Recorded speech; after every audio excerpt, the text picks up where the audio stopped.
ทุกโศกโลกภัยหายไปหมดสิ้นขอความนอบน้อมแด่พระรัตนตรัยอันมีพระพุทธพระธรรมพระสงฆ์เป็นสรณะที่พึ่งขอกราบแนบไต่ไหวสาถวายความเคารพมายังครูบาอาจารย์พระมหาเถรานุเถระตันเจ้าคณะพระสังฆาธิการพระภิกษุสามเณรเจ้าจุโตนจุองค์ทุกวัดวาอารามพร้อมตึงสำนักตีผักส่งตัวเนอเจริญปอนมายังบรรดาปออกไม่ออกศรัทธาสาธุชนคนดีทั้งหลายเนาะปอลุงแม่ลุงปอลุงแม่ป่าปีป่าหน้าเอาอาศรัทธาตีนจ้องห้องวัดนะที่เปิดวิทยุเปิดเครื่องหับฟังกันอยู่ตั้งบ้านตั้งจองตั้งหอตั้งเฮินเวลานี้ก็ปิ้นเวลาดีตีสามปลายมาสักน้อยเมื่อวันตีสามปลายมาสักน้อยก็ไล่หมุนคืนวิทยุนะมาฟังรายการนี่เปิ้นต่างชื่อว่ารายการสัพเพเหระปกิณกะขอนลุงไก่แจงรายการเสียงธรรมแสงทองวันนี้ก็มาตุกมาเตนเปิ้นเหมือนกันเด้อมาบริหารเวลาประคับประคองไปก่อนอาจารย์ประครูเปิ้นมีศาสนกิจตุลุงก็มาเตนวันติดนะวันนี้วันเดียวสถาวันนี้มาปุบมาป้ารายการสัพเพเหระปกิณกะขอนลุงไก่แจงรายการเสียงธรรมแสงทองดำเนินรายการบริหารเวลาโดยต้นโตแห่งอาตมาภาพเก่ากับผมตุลุงหนันชัยวัฒนาคเสโนจัดรายการอยู่ที่บุญวัดพระธาตุดอยน้อยตำบลดอยหล่ออำเภอดอยหล่อจังหวัดเชียงใหม่มาปบมาปักกันนะจบรายการตุลุงในแล้วก็กำเดียวก็ฟังท่านพระครูวรธรรมนาถนะวัดหนองเหงครูบาอาจารย์เนาะได้มาออกอุปปักกับปออกศรัทธาแถมกรรมหนึ่ง เป็นรายการต่อจากตุลุงนี่ไปเนอะก่อนที่จะเอ่ยไปทางวิทยุที่เปิ้นมีบุญต่อโสตประสาทหูเฮาเนาะตุลุงก็จะมา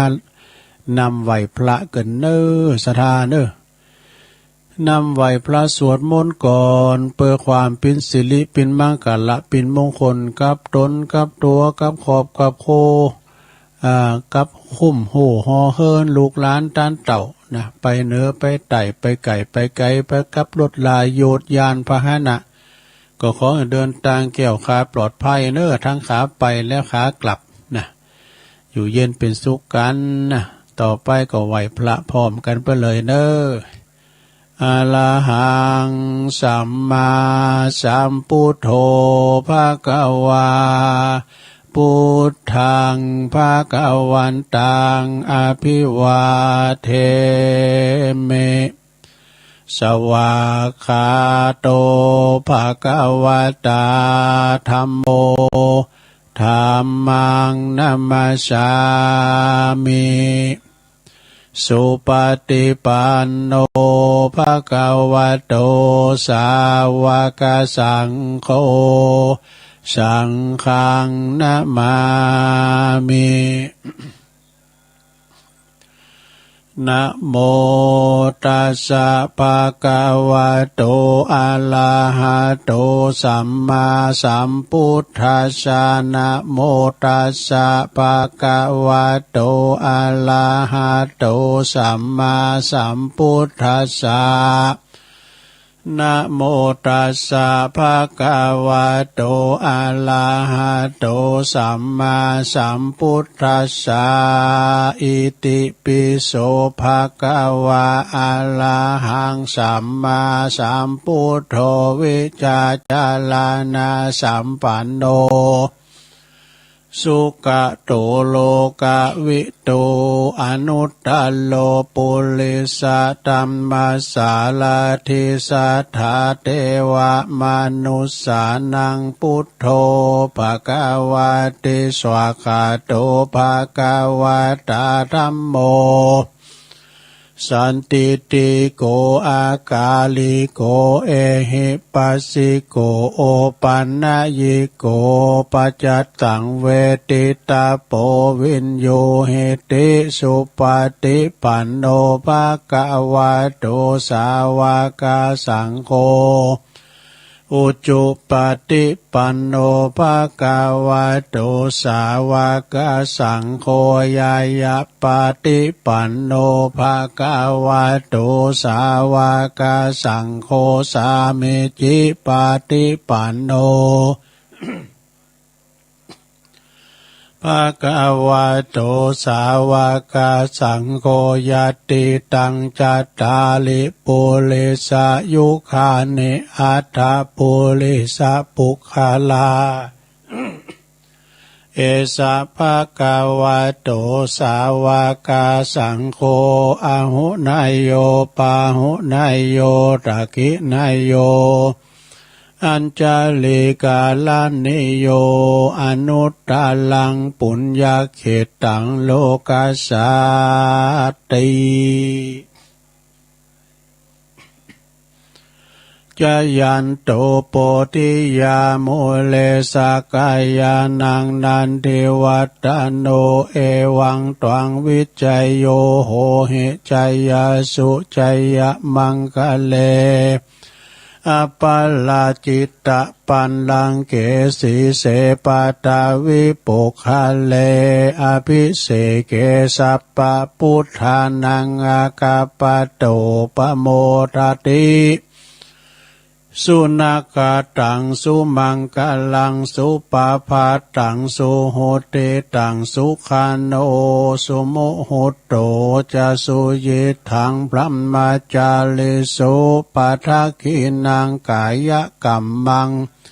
วจากัมมังปัทคินังปัทคินังมโนกัมมังปานิทิเตปัทคินาปัทคินานิกาตวานะละพันตาเถปัทขิเน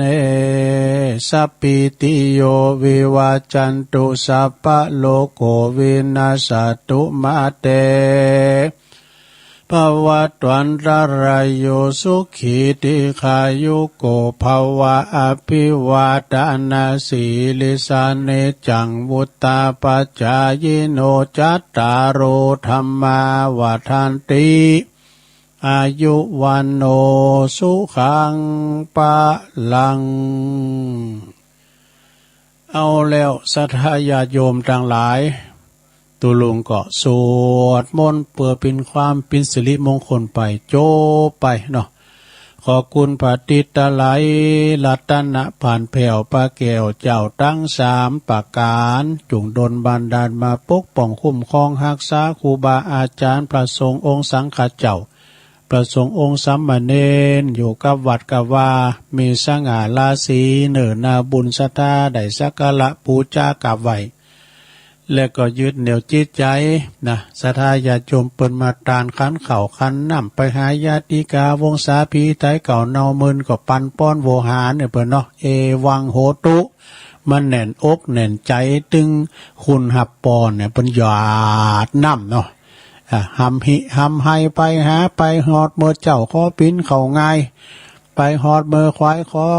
ปิ้นแผ่นเสื้อแผ่นผ้าก็หำไปมันป่าปืมปิติเจ้าพาเปิ้น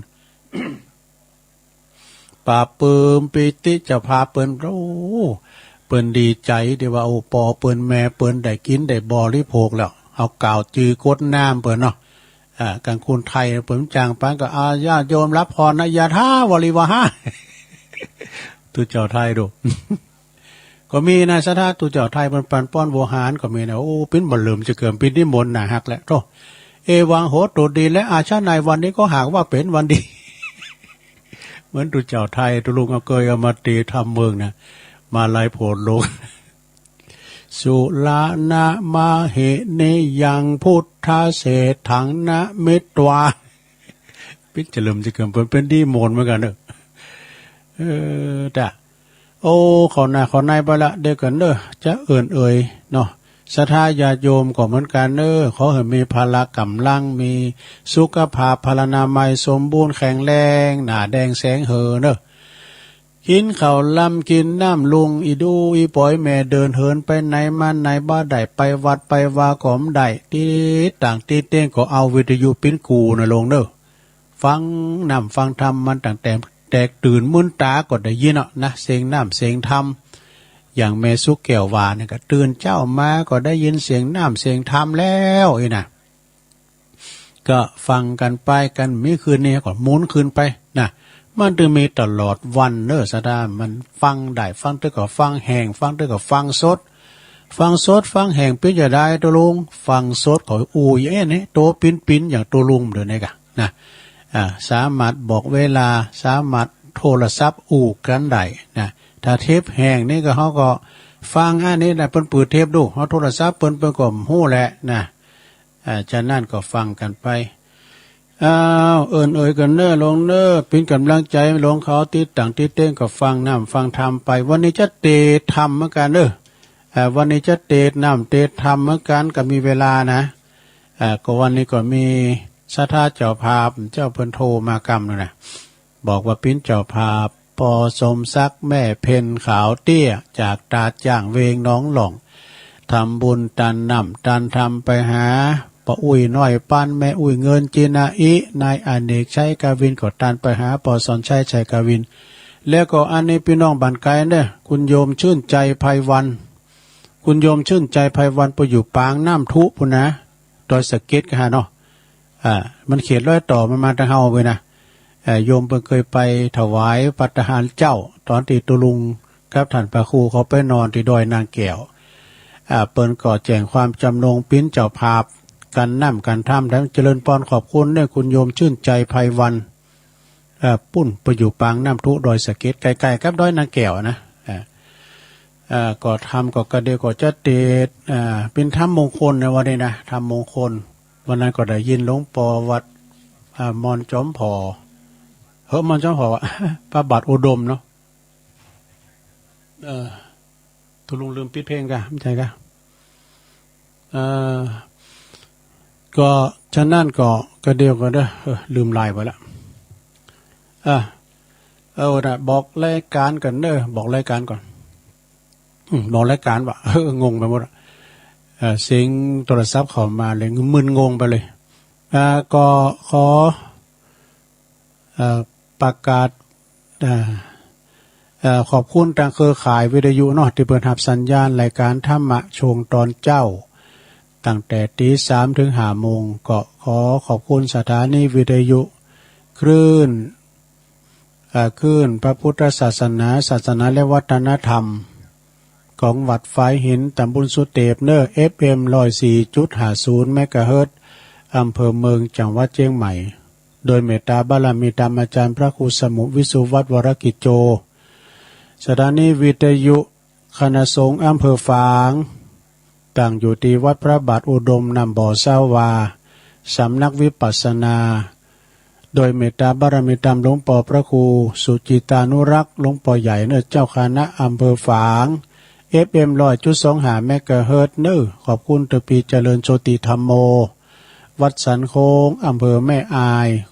ท่านพระอาจารย์อมรเทพอุปสันโตตุปิโจสถานีวิทยุแดนดินถิ่นล้านนาวัดอันนี้ต่างอยู่ที่บ้านโฮงโง่ตำบลนำบ่อหลงอำเภอสันป่าตอง FM 103.50 เมกะเฮิรตซ์โดยคุณรุจิสมบัติเงาคำสถานีวิทยุคลื่นธรรมะของชุมชนวัดห้วยตองซักตำบลขวงเป้าอำเภอจอมทอง FM 98.75 เมกะเฮิรตซ์น่านฟ้าโดยคุณ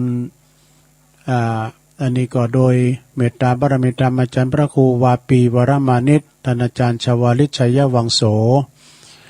สถานีวิทยุมนต์เสียงธรรมจากอำเภอแม่แจ่มวัดบุพาราม FM 106.25 เมกะเฮิรตซ์โดยหลวงปู่ท่านพระครูมงคลวิสิทธิ์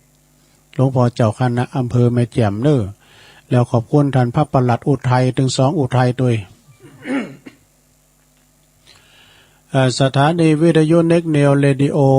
FM 96.75 เมกะเฮิรตซ์ตั้งอยู่ที่บ้านโจงตำบลทุ่งกวาวห้างหุ้นส่วนจำกัดอนุสรณ์เรดิโอ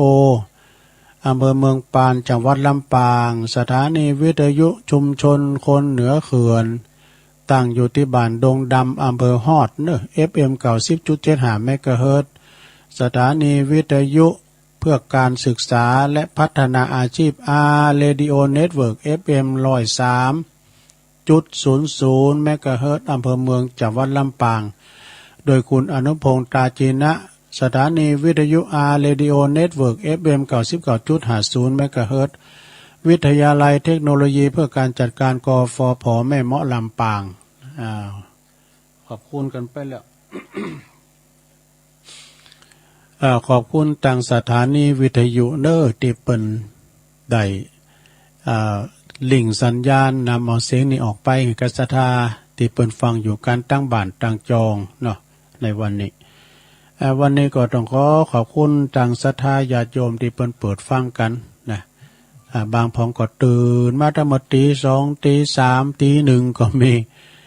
บางพองก็ยังหลับไหลอยู่ในห้วงอาการห้วงของการนิทราคือกำลังหลับไหลเวลานี้มันเป็นเวลาอาหารตาแต่นะเป็นเวลาอาหารตาก็คือรับ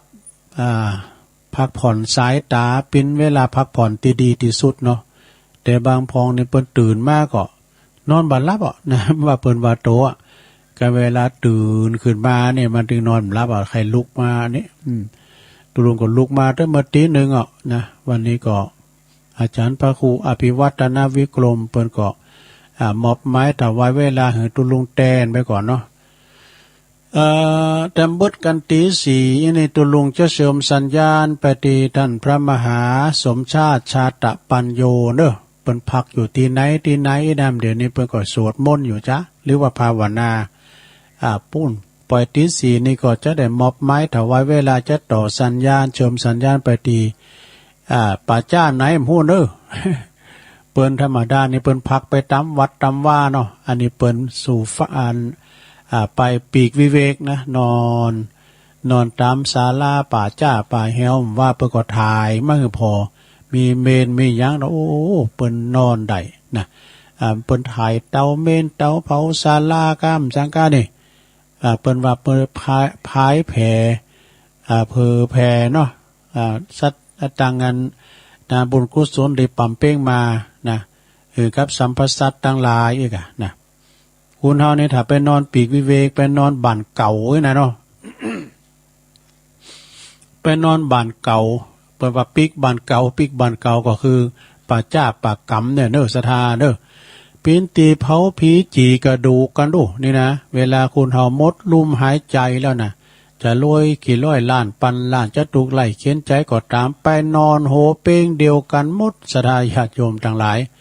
นะคือป่าจ้าป่ากำยามว่าทำตายเลยก็แบ่งกันเป็นกกเป็นนั่นเนี่ยเป็นกลุ่มเป็นเรียกว่าเป็นชนชั้นเนาะเป็นคุณลำคุณรวยเป็นคุณมังมีสีสุขอยากไล่เข็นใจเวลาลงหลับรักกันไปก็ไปที่หันโมดเอาย่ำตายเลยก็มีความมีความโลภอันนี้ก็เป็นของกู้เนาะบ้านจองหอเฮิรนก็เป็นของเฮารถลาไฮนาปาตั้งโซนก้ามเป็นของเฮาเวลาเฮาตายไปก็ไม่ได้อันยังไปซักอย่างสิ่งที่ตามเฮาไปมีขาวกับดำเนาะบาปกับบุญลูกเมก็ไปโดยเฮาไปส่งตึกป่าจ้านะมีเงินมีคำส่งตึกโรงพยาบาลมีลูกมีล้านก็ส่งตึกป่าจ้าป่ากามตึกหน้าเมนเนาะไฟติดก็ต่างคุ้นต่างไปใหม่ๆไปก็คือตึงเฮาอยู่ตานขันเข่านี่ตึงว่าเนาะ อันนั้นก็อยู่ป่าเหี่ยวป่าจ้าปีกวิเวกเนี่ยเป็นว่าไประลึกถึงความตายเพ่งอสุภะนะคุณเฮานี่ไม่อย่างที่จะจีรังยังยืนร่างกายของเฮาก็บังคับมันไม่ได้บังคับเมื่อเกิดเมื่อแก่เมื่อเจ็บเมื่อตายมันก็บังคับไม่ได้เนาะมันอยู่ในอำนาจของเฮามันก็ไปตาม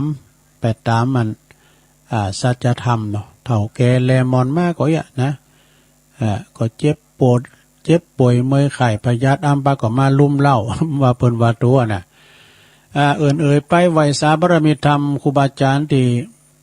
เปิ้นฟังแล้วก็ท่านพระครูที่ตุลุงเคารพนับถือแถมท่านหนึ่งท่านพระครูสุคนบุญญากรอันนี้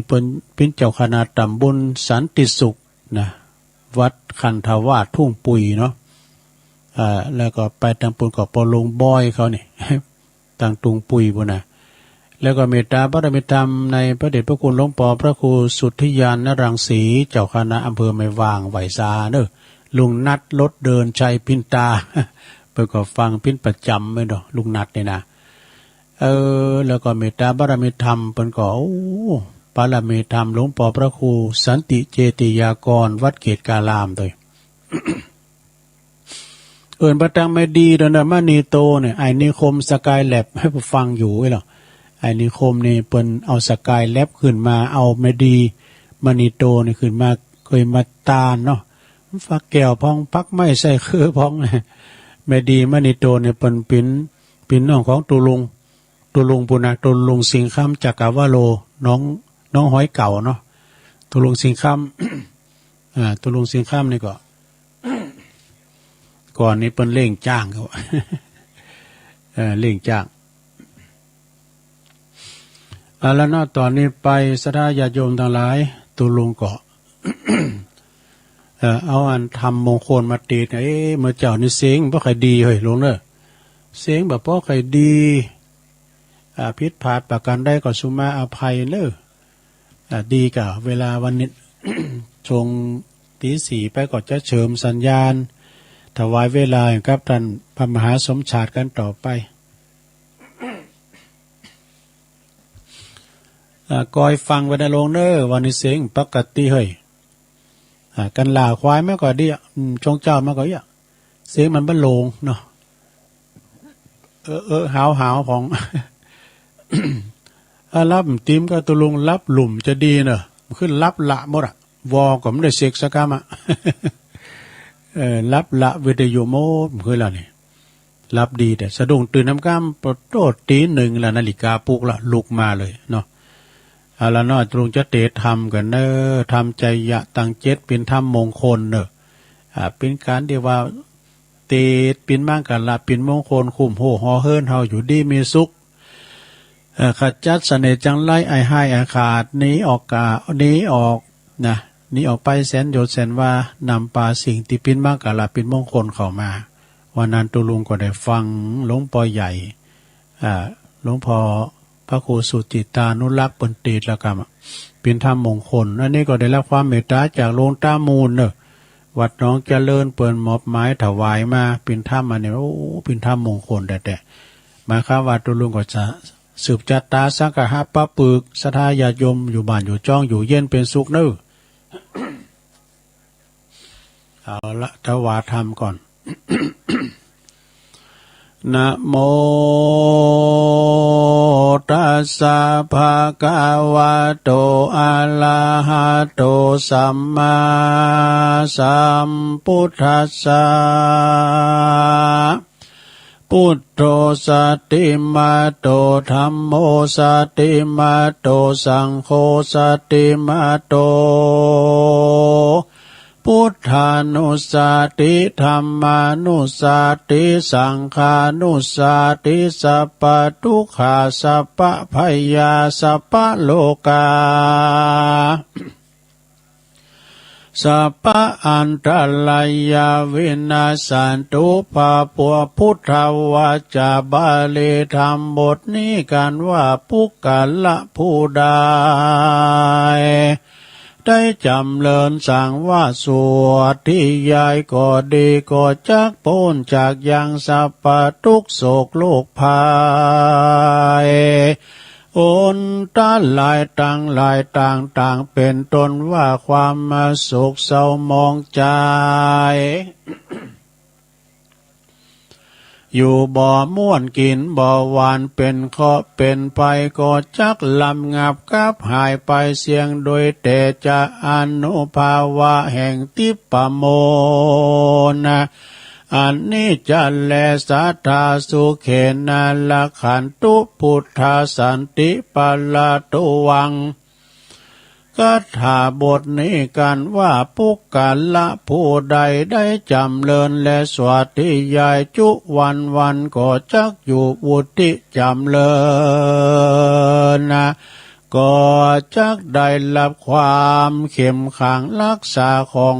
พระพุทธเจ้าจะแลเตียกายุโกตุยหังโหนตุสัพพะโรกาวินาสันตุกาธาบาลีธรรมนั้นพระพุทธเจ้าบทนี้กันว่าปุกกะละยิ่งใจผู้ใด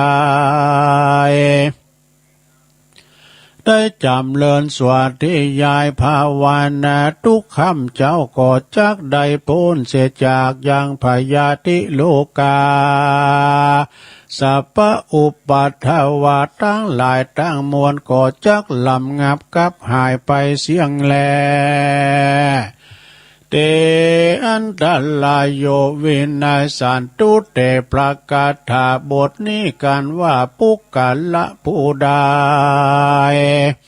ได้จำเริญสวัสดิยายก็จักหายยังเคาะเกณฑ์เวรภัยเวรโทษและอุนตรายก็จักลำงับกับหายไปเสียงจันแลพุทโธสติมาโตสัพพะโจลังสัพพะอันตรายโยวินาสันตุเตกาประกาศบทนี้กันว่าปุกกะละผู้ใดได้จำเริญสั่งว่าสวัสดิยายปัลลิกรรมภาวนาแม้นว่าโจรภัยร้ายสัพพะอุนตรายทั้งหลายก็จักมาบ่มาเบียดเบียนหิงสาลาวีที่อยู่ที่กินบ่อใดก็จักลำงับกับหายไปเสียงจะแล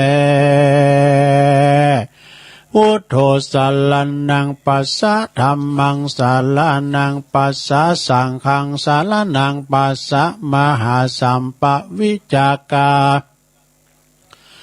กุณานังธรรมสัลลานังสวาหะมหาเจมหาเตจังสัลลานังสวาหะกัลลากัตถาธรรมบทนี้กันว่าปุกกะละผู้ใดได้จำเริญนะสวดทุกวั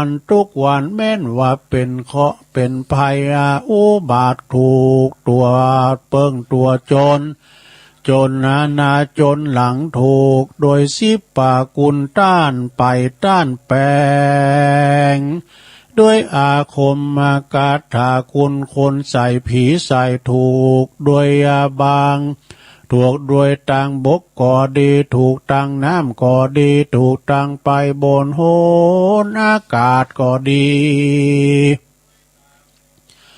ด้วยอานุภาพติปามนอันนี้ก็จักได้ไปปัดขาดจัดปัดภัยเคาะปัดภัยสะเนียจังลายต่างหลายหายไปเสียงจันแลโอมสิทธิใจยังสัพพัจจันตุสุนัขะตังสุมังคลังสุเขนาจะมหาใจยัง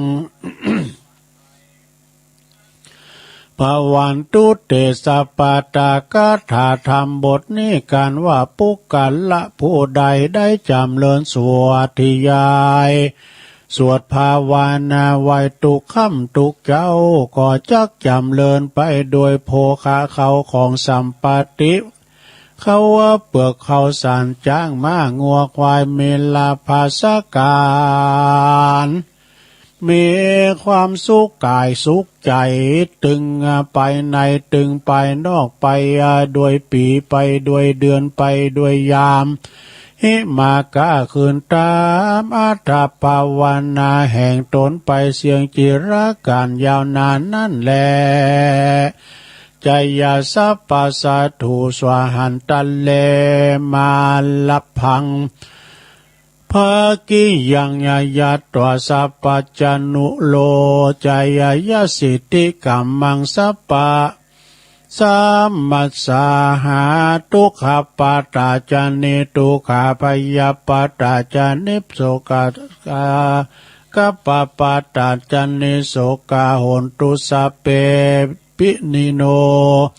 คาถาธรรมบทนี้กันว่าผู้กันละยิงใจขาหัดและก่อนนักบวชผู้ใดได้จำเลินตุกคำตุกเจ้าถึงวันก่อจักได้มียศถาบรรดาศักมาเมียสาปาลิวันก็มากนักยันแลก็จักมีเขาของเงินคำอันมากนักบ่อยาจันแลนาสัปปะพุทธานุภาเวนะพุทธเตเจสัพพะธรรมานุภาเวนะธรรมะเตเจสังฆาสัพพะสังฆานุภาเวนะสัพสังฆาเตเจด้วยเตจะอนุภาพแห่งกุลปาติตาไหลลาตานาแห่งพระแก้วเจ้าทั้งสามประการผู้กาละผู้ใดอย่างเชื่อเลื่อมใสเขาลบขบยำกราบไหวนบน้อมสักการะปูจาตุกข้ามตุกเจ้าก็บ่เฮือได้ขาดก็จักติดตามเข้มขังรักษาอย่างปุกกาละผู้นั้นบ่เฮือตกถอยจ้าแม่นว่าไปก้าไปขายลายล่องต้องไตเตียวเหนือก่อจักอุดมสมฝ่ายอ่างจุเยื่องจุประการจันแลบอดเต้าแต่นานะแม่นว่าผู้ใดแม่นว่าผู้อยู่บ่วุฒิจำเลินหิบ่มากะบ่คืนนะจัดตาอายุปีอายุเดือนอายุวันอายุยามจัดตาขาดจัดตาพุทธเลี้ยงงัวก็มาตายเลี้ยงควายก็บ่แพ้บ่กืนนะเมโลกมาเบียดเบียนบ่ขาดอยู่ก็บ่มีความสุขกันถูกตตกรรมปลูกบ่ฟักบ่แฟงบ่แต่งบ่เตาทำไร่ใส่นาก็บ่มีลูกบ่มีหน่วยบ่มีผลก็เหตุจัตตามันพุทธมันขาดมักมีพยาธิมาเบียดเบียนตุกคำเจ้ามาลาวีอยู่บ่ขาดดังอ่านก็รีบปูจาเอาธรรมมีชื่อว่าใจยาตังเจตมาเตสนาแล้วปูจาโดยอภาลตานาวัตถุอนานาต่างๆได้อาลาตานาเจ้าปีคุตนมีสินใสสะอาดมาเตธรรมเตสนาธรรมมันมีชื่อว่าใจยาตังเจตก็เตี้ยงว่าจากปูนจากสัพพยาอันกังวลอนต้านหลายต่างมวลก็จักอยู่อุติจำเริญโดยปีโดยอายุมันมีอายุมันยืนยาวต่อเต้ายาวจีวังบ่อยาจะแหละนาแม้นว่าปุกกาละปูใดได้เอาธรรมมาใจยะตังเจตนี้ไปเตสนาสังกหะบานจองเกหะสถานบานจองห่อเฮือนก็เตี้ยงว่าจักเป็นสิริมังกาละแก่เจ้าห่อเจ้าเฮือนมิติขาอายุมันยืนยาวดังกล่าวมานี้และนาเนติตังขียาอันเก่ายังธรรมเตสนาอันมีชื่อว่าใจยาตังเจตก็บางกมโสมเรสาเดชแล้วเต้านี้ก่อนแลสาธุสาธุสาธุรับไปแล้วก็หลงจบไปแล้วก็จะได้ก็ฟังทำไปเนาะขอบคุณคุณแม่ชื่นใจไพรวันเจ้าภาพกันเตดแล้วก็ปุ้นเปิ้นอยู่ดอยสะเก็ดปางน้ำทุไก่กับดอยนางแก้วเนาะปุ้นวันที่14ปะกันปุ้นเนาะ ตัวลุงเขาก็จะไปนอนตั้งแต่วันที่12เนาะ12มีการหน่อยหนึ่งเขาก็จะไปกันชงตอนชันเพลแล้วจ้ะนะจะติดซอยหอยตามท่านพระครูไปแล้วก็แม่เพนขาวเตี้ยวเด้อ เดี๋ยวก็หยาดน้ำเนี่ยเอาปันป้อนเนี่ยก่อนปันป้อนเนี่ยก่อนตึงลงตึงลายเนาะลูกมาก็ได้ฟังน้ำฟังธรรมได้ปันป้อนแล้วโอ้เป็นศิริเป็นมังกาลาเป็นมงคลนะลงเนอะหยาดน้ำไหมหยาดในจิตในใจนะปันป้อนก่อนยะถาวาลิวาหาปุลาปาลิปุเรนติสากะลังเอวะเมวะอิโตตินังเปตานังอุปกัปปติอิสิตังปฏิตังตุมหังคิปะเมวะสะมิสตุสะเปปุเรนตุสังกปาจันโทปนาลโสยะถามณิโจติละโสยะถาภวะสัพพิติโยวิวัจจันตุสัพพะโลโกวินาศตุมาเตภวัตวันตารายโยสุขีติคายุโกภวะอภิวาตานาสีลิสานิจังวุตาปจายโนจัตตารโอธรรมาวัฏันติอายุวันโนสุขังปะลังโอ้อยู่ดีมีสุขเนอะเขี่ยวขาดปลอดภัยไปตันใดก็ขอหือมีโจกมีใจอยู่ก็หือมีใจไปก็มีโจกมีลาบในลงเนอะอยู่ดีมีสุขเหมือนการจูบุจูโคนเนาะวันที่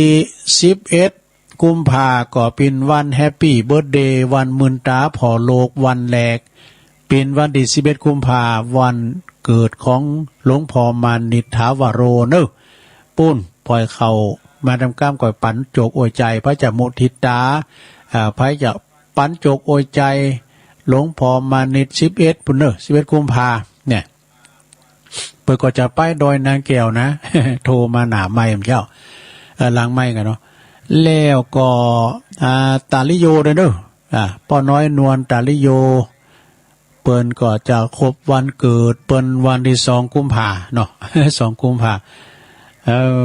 ก็กินไปตานไปศรัทธาเอ้ยเนาะคนเฮามนุษย์เฮาเนี่ยโอ้สหาสะเบงกลางไว้โอ้ตกไปละก่อนที่จะเชิญสัญญาณนะปฏิพันธ์พระอาจารย์ท่านมหาสมชาติชาตปัญโยธรรมยาตราเพื่อการศึกษานะเพิ่นก็จะมามาจารย์เดี๋ยวนี้เพิ่นพักที่ไหนก็เดี๋ยวถ่าฟังเพิ่นเด้อต่อไปตุลุงก็จะขออาศัย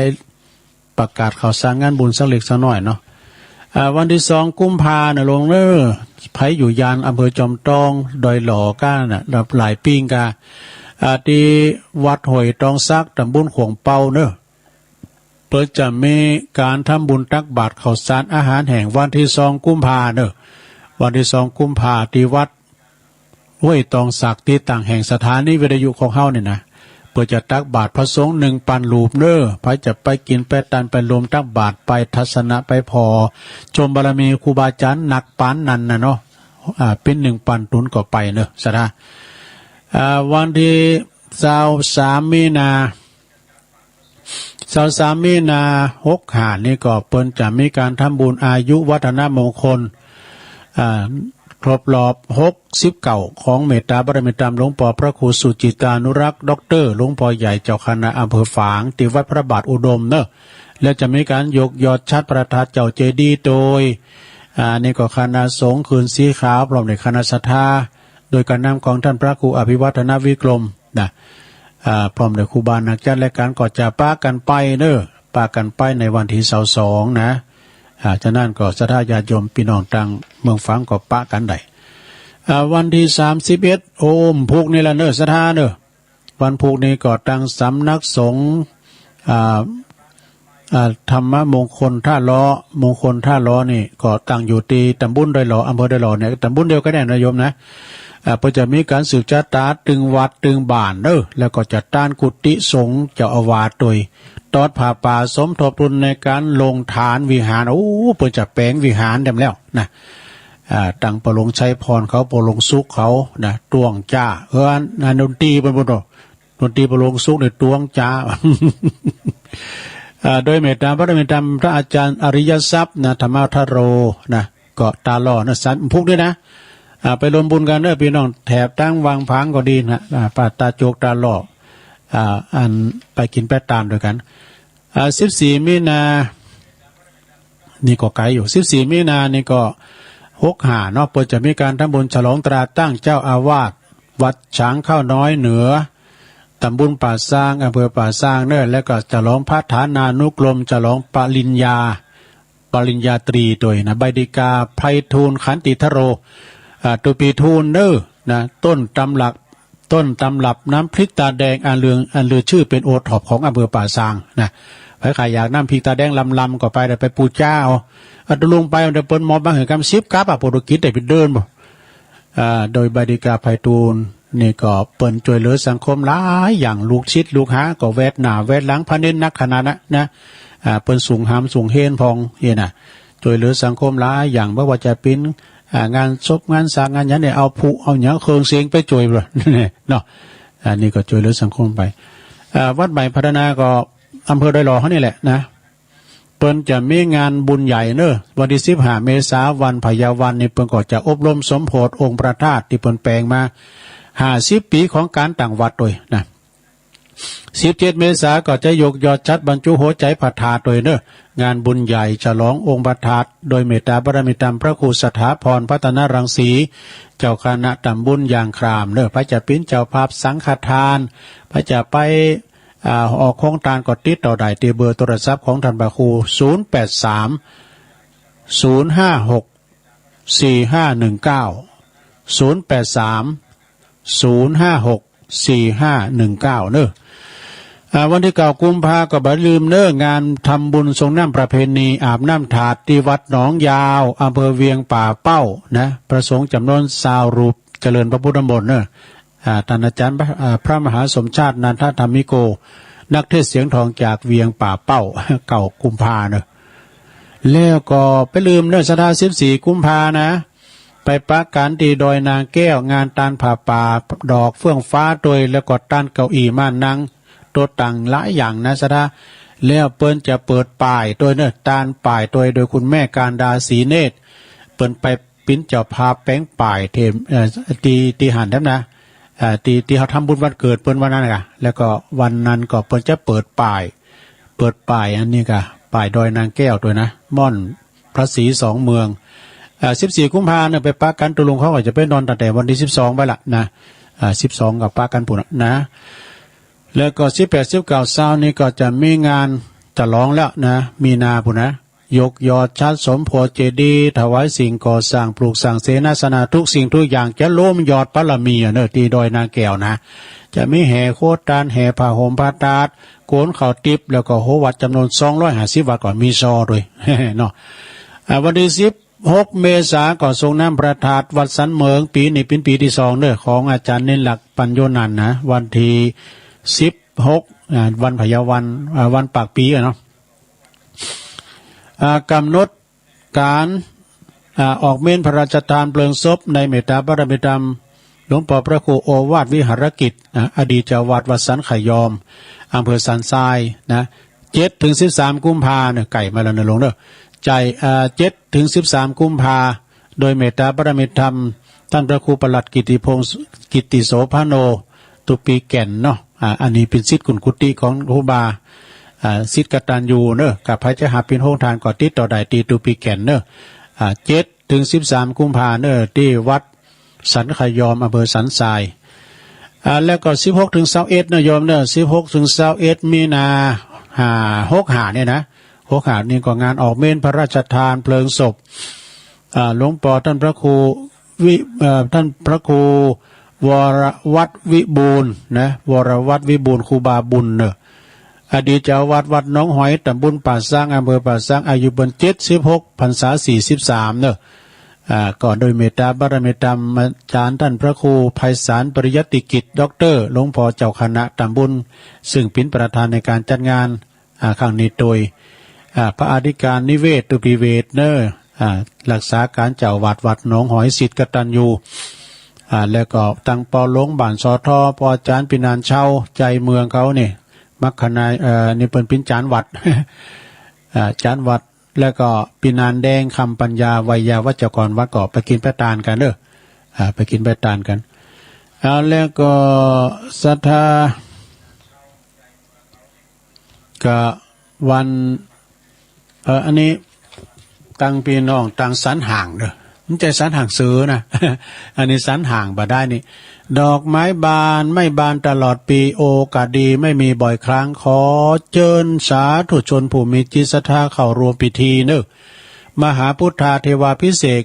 รอองค์พระเจ้าตันใจพระพุทธปฏิมากรนะพระเจ้าตันใจนามเป็นงามเนอะหลวงพ่อทันใจสมปรารถนาประสิทธิมงคลเนอะพระเจ้าตันใจหน้าตักขนาดกว้าง99 นิ้วนะแล้วก็ความสูงก็127 นิ้วแล้วก็จะรวมสื่อเขาจะมีการรวมทำบุญตอดผ่าป่าสามัคคีมหากุศลโดยสมทบทุนในการสร้างซุ้มประตูวัดบนเรืองามซุ้มประตูวัดนะผ่าป่าก็กรุงเทพลำพูนเชียงใหม่สู่แม่อายนะอำเภอแม่อายมณฑลพิธีวัดสันห้างตำบลบ้านหลวงอำเภอแม่อายนะก็มีอยู่2 วันเสาร์วันติด19 มีนาเด้อพิธีบวงสรวงนะก็เวลา9 โมงพิธีมหาพุทธาภิเษกนั้นก็ตลอดวันตลอดคืนพระอาจารย์อำนาจอัคคปัญโยหรือว่าตุลุงตุปีจ่าน้อยพิธาจารย์ฝากประกาศมาก็ไปกินเป็ดตาลกันสถาไปจะไปหับโฮงตาลอย่างต่างๆก็เจิญได้นะแล้วก็12 กุมภา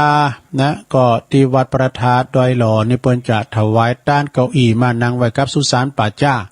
บ้านดอยหล่อพี่น้องตั้งดอยหล่อตั้งสายไต่นี่ก็ไปกินเป็ดตาลด้วยกันพระอธิการจิตอนาลโยเปิ้นก็ฝากประกาศมาสถาอันนี้ก็เป็นงานนะเป็นงานประชาสัมพันธ์เนาะเอามาประกาศให้ก่อนก็เดียวจะได้ถวายเวลาหืดทันมหาสมชาติชาตปัญโยซึ่งก็เป็นนอนตีสุสานได้ก็เดียวก็จะได้หูกันเนาะ จะได้หูกันก็ตัวลุงก็จะยอบอย่างก็เดี๋ยวจะเชิญสัญญาณไปเนาะเดี๋ยวรออาจารย์สักกำนะเดี๋ยวตัวลุงพักกันเดียวอาจจะได้เชิญสัญญาณไปที่อาจารย์กันนะครับเจริญพรกันเด้อเดี๋ยวนะแป๊บเดียว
ศรัทธาญาติโยมทั้งหลายตัวลุงก็เดี๋ยวจะเชิญสัญญาณไปที่ป่าแหวที่อาจารย์เดี๋ยวกันเนาะก็จะได้ถวายเวลาเปิ้นก็สักครึ่งชั่วโมงเนาะก็เดี๋ยวก็โจสุดท้ายตัวลุงก็จะมามาจ้าแถมแล้วก็เปิดสายในนามตัวลุงให้ส่งเนาะจบจากตัวลุงแล้วก็ฟังอาจารย์พระครูวรธรรมนาถวัดน้องเหงต่อไปต่อเนื่องกันไปเลยนะสดาเนาะอันนั้นตัวลุงก็อาจจะได้อันเชิมสัญญาณก่อนถวายเวลาถึงอาจารย์ท่านพระมหาสมชาติชาตปัญโยเนาะตั้งแต่เวลานี้ไปจะไปโทรมาตั้งไลน์เนาะ เพื่อนจะเชิมสัญญาณกันตั้งไลน์นะเพราะว่าถวัดสายตรงในแต่เสียงจะตั้งหลาย ก็เดียวก็คอยมาโทรกันหลังจากที่เปิดออกรายการแล้วก่อนเนาะจบรายการสัก4:30ไปก็ตุลุงก็ข่าวสารงานบุญก็ประกาศไปแล้วนี่เนาะแล้วก็จะมาตักตั้งไลน์แล้วก็เปิดสายเป็นส่งสุดท้ายจบแล้วก็ฟังท่านพระมหาท่านพระครูวรธรรมนาถกันต่อไปเลยนะฮะเอาละเนาะท่านมหาพร้อมหรือยังท่านมหาสมชาตินันทชาตปัญโยจะได้โมเนอร์อินเทอร์เน็ตเปิ้นมีโมเนอร์ทั้งปุ่นนะ จะลองโทรไปพอก่อนเนาะก็เปิ้นอยู่ป่าจ้าที่ไหนก็บ่ฮู้ได้แล้วเปิ้นก็จะบอกสินต่างกะเนาะว่าจะเดินไปทางใดนี่นักเดินแข้งทองเด้อ เปิ้นญาตราธรรมญาตราเพื่อการศึกษาละอ่อนนักเลนเนาะโรงเรียนขนาดเล็กนะเมตตาบารมีตามไหวสานะครับเด้อหลวงพ่อพระครูปัญญาสังฆการเปิ้นตักมาทางลายไหวสานะครับเด้อ อันนี้เปิ้นเป็นประธานพระธรรมจาริกเด้อโอ้เปิ้นเคยมาทางอำเภอป่าสร้างวัดพระบาทก้าเนี่ยมาทางตำบลแม่แรงโทรไปก็หับสายเตเนอท่านอาจารย์พระมหาสมชาติชาตปัญโยตุลงโทรไปเชิมสัญญาณเปิ้นไปว่าจะสวดมนต์อยู่จ้าหรือว่าภาวนาจ้าไอ้น่ะเนาะ ก็สุดไม่มีผู้รับสายนะเดี๋ยวกันเด้อก็เดี๋ยวก่อนนะเปิ้นอาจจะเข้าห้องน้ำจ้าจะได้จ้าก่อนเป็นอย่างกันไปเลยเนาะท่านมหาพร้อมแล้วก็ตุลุงก็โทรไปหาเปิ้นก็บอกว่าตุลุงกับพระมหาเนี่ยโอ้เป็นปีกับน้องนะ ใส่คือญาติต่างธรรมเด้อเปิ้นนี่จะหนุ่มเด้อตุลุงแต่ว่าวุฒิการศึกษาเปิ้นสูงเด้อวุฒิการศึกษาของเปิ้นนี่เปิ้นเป็นมหาน่ะตุลุงก็ได้มหามันก็เด้อมันเป็นมหากรุณาธิคุณ มหาวิบากจ้ะเนาะโอ้ขอแล้วนี่เปิ้นไปนอนเปิ้นไปรับไปนอนที่ตอนนี้เปิ้นอยู่ปุ่นกันเนาะหลังนอนหลังพระเจ้าพรหมบ่น่ะตัวเปิ้นถ่ายอันเท้าเปิ้นโบมน่ะลงเด้อตีนเปิ้นโบมเปิ้นก็รักษาตัวไปอันเนาะนะ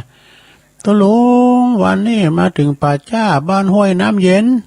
ตำบลตาดตอนอำเภอตาดคืออำเภอตาดตอนอำเภอแม่อายน่ะกะนะครับเดี๋ยวเพิ่นเขียนมาน่ะพวกนี้ก็จะไปทางแม่คัดจานแห่ม60 กิโลดูเดี๋ยวเป็น60 กิโลพุ่นน่ะ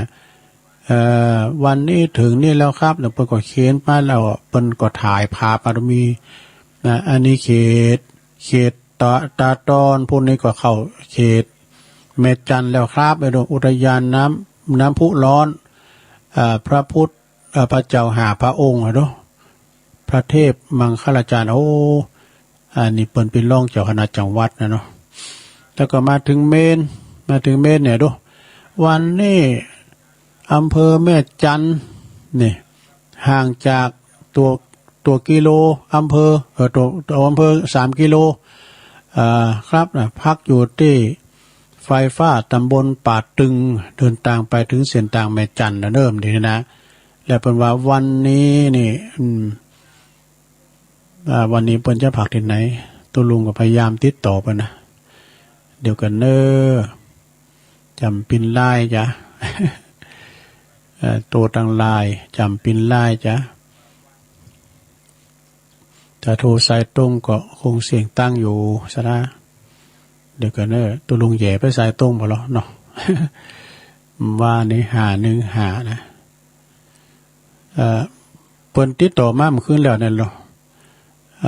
ลองพอแล้วมใจอันนี้มใจ515โดสดาฟังเหรอฟังหนูฝากไม้เลขโทรกลับจะได้โมเนอร์ก่อนเป็นยังก็ฟังไปก็เดียวเปิ้นอาจจะเน็ตแต่บ่มีจ้ะเนาะเฮาก็ฮู้ได้นะอินเทอร์เน็ตนี่สำคัญนะก็มาอยู่ที่แต่ถ้ามันไปอยู่ไปแฮวอันเน็ตถ้าโกจ้ะ มันเข้าไปจ้ะเนาะก็เดี๋ยวแต่ติดต่อมาคำเดี๋ยวตักทางไลน์กันเด้อโอ้ไหวสาบารมีธรรมเด้อหลวงพ่อพระครูปัญญาสังฆการเด้อ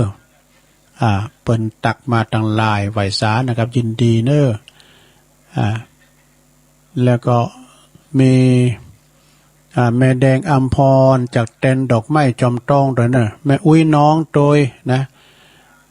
ไปกาดก่อนเจ้าสาธุโอ้แม่อุ้ยน้องเดี๋ยวเปิ้นแต่ติดต่อได้แล้วก็เนี่ยขอความมาเขานะ515เปิ้นอาจจะฮู้แล้วเนาะท่านพระมหาสมชาติได้ลองติ๊กพร้อมกันเนาะมันเพื่ออยู่ที่อัพก็ไม่ได้นะซะนะเนาะอยู่ที่อัพคือว่ามันจุดบอดนะจุดบอดจ้ะติ๊กไปตั้งลายมันก็ฟังกันไปซะนะเนาะแต่ว่าเปิ้นพร้อมกันอย่างได้ก็ตัวลุงก็จะว่าไปเนาะจากตั้งลายเดี๋ยวนี้ก็4 โมงปลายอยู่เนาะศรัทธาญาติโยมทั้งหลายได้ทำบุญได้กินได้ทานไปตื่นจื้นขึ้นมาก็ได้ยินเสียงน้ำเสียงธรรมพุกนี่ก็วันจันทร์นะเนาะคืนบึดนั่นก็ฟังท่านพระครูท่านพระอาจารย์วรรณชัยชยานันโทพระครูสถิตสารคุณพระครูกัลยาณปราโมทย์ถึง3ตัวใน3อำเภอก็เริ่มจากอำเภอเดียวกันนะ อำเภอจอมตองอำเภอดอยหล่ออำเภอป่าสร้างเนี่ยเป็นมาปกป้ากันโอ้เป็นรายการที่คนชื่นชมกันโอ้ได้หับสักกรรมทำละโทรไป3เดี๋ยวอันนี้ทำกล้ามรอ515ทำกล้ามก็เกี่ยวกับตะลึงอินเทอร์เน็ตนะตีแล้วเหรอ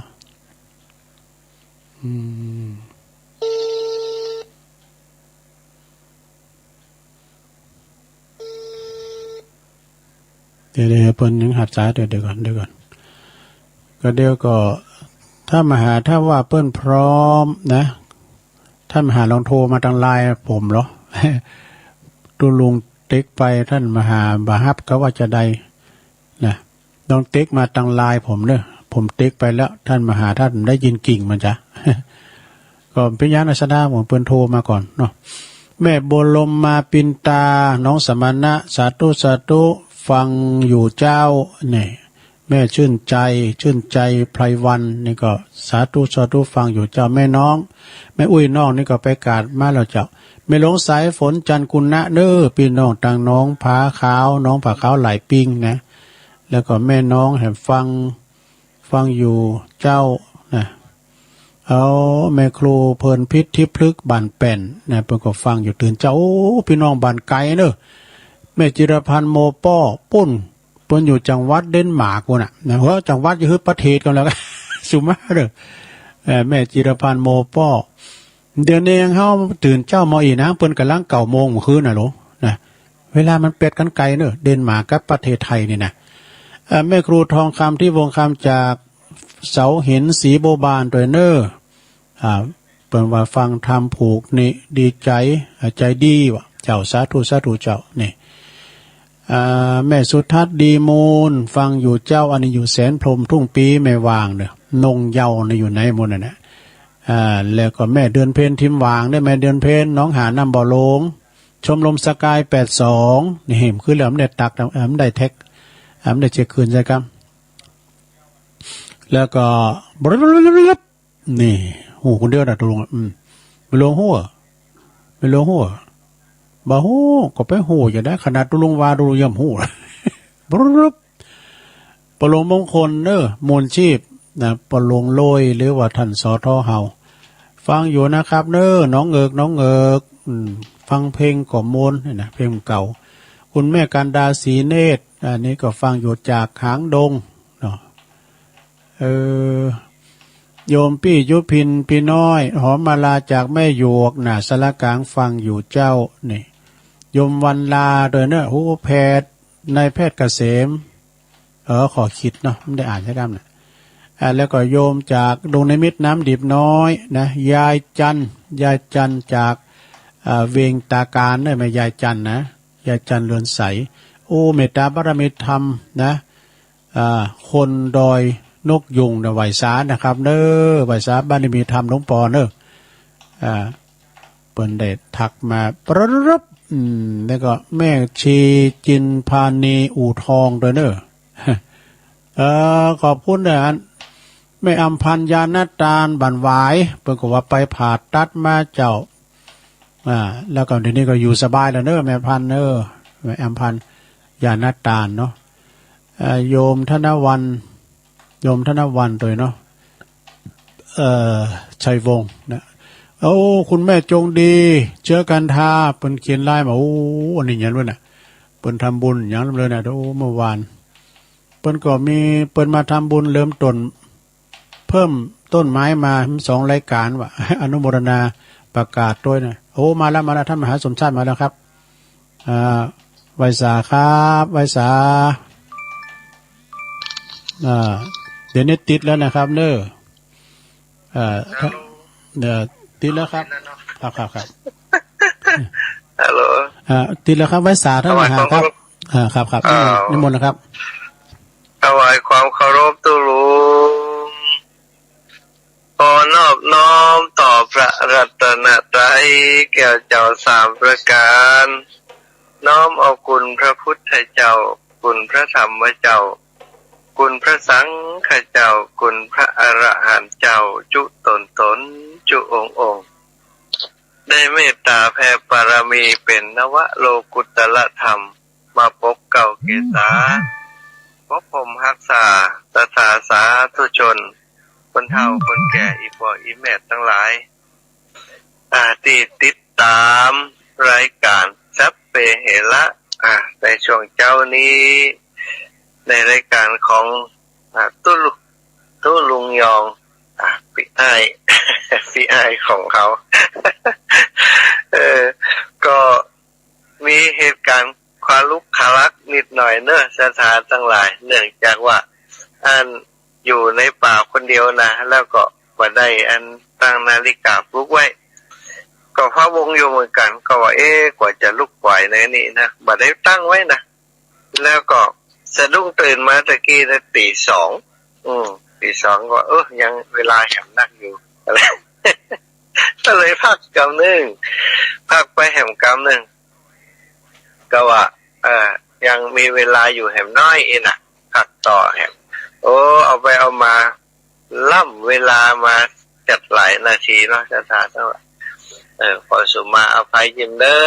อ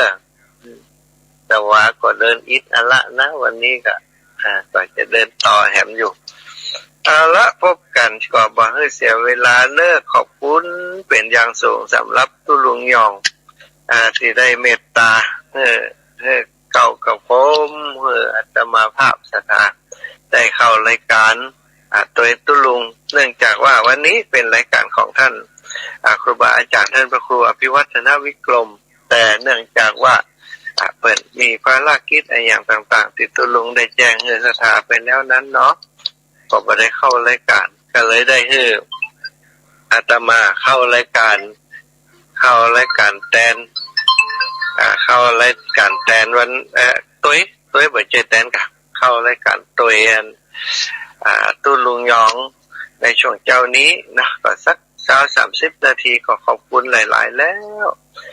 ตะวันเมื่อแรงก็ได้ไลฟ์สดแจ้งบอกศรัทธาไปแล้วนะว่าอาตมาได้เดินทางมาถึงก่อนจะถึงแม่จันแล้วนะ แต่ว่าบางคนศรัทธาอย่างอีพ่ออีแม่ทั้งหลายเนี่ยบ่ได้มี Facebook บ่ได้เล่น Facebook อย่างละอ่อนเขาก็บ่ได้ฮู้เนาะจริงๆแล้วอาตมาก็พยายามจะสื่อสารกับศรัทธาพี่น้องทุกๆวันนะทุกๆวันว่าถึงไหนแล้วจะได้ก็เพื่อจะให้ศรัทธาทั้งหลายติดตามธรรมยตราเพื่อการศึกษาที่อาตมาทำอยู่เนี่ยได้รับทราบนะได้รับทราบว่าวันนี้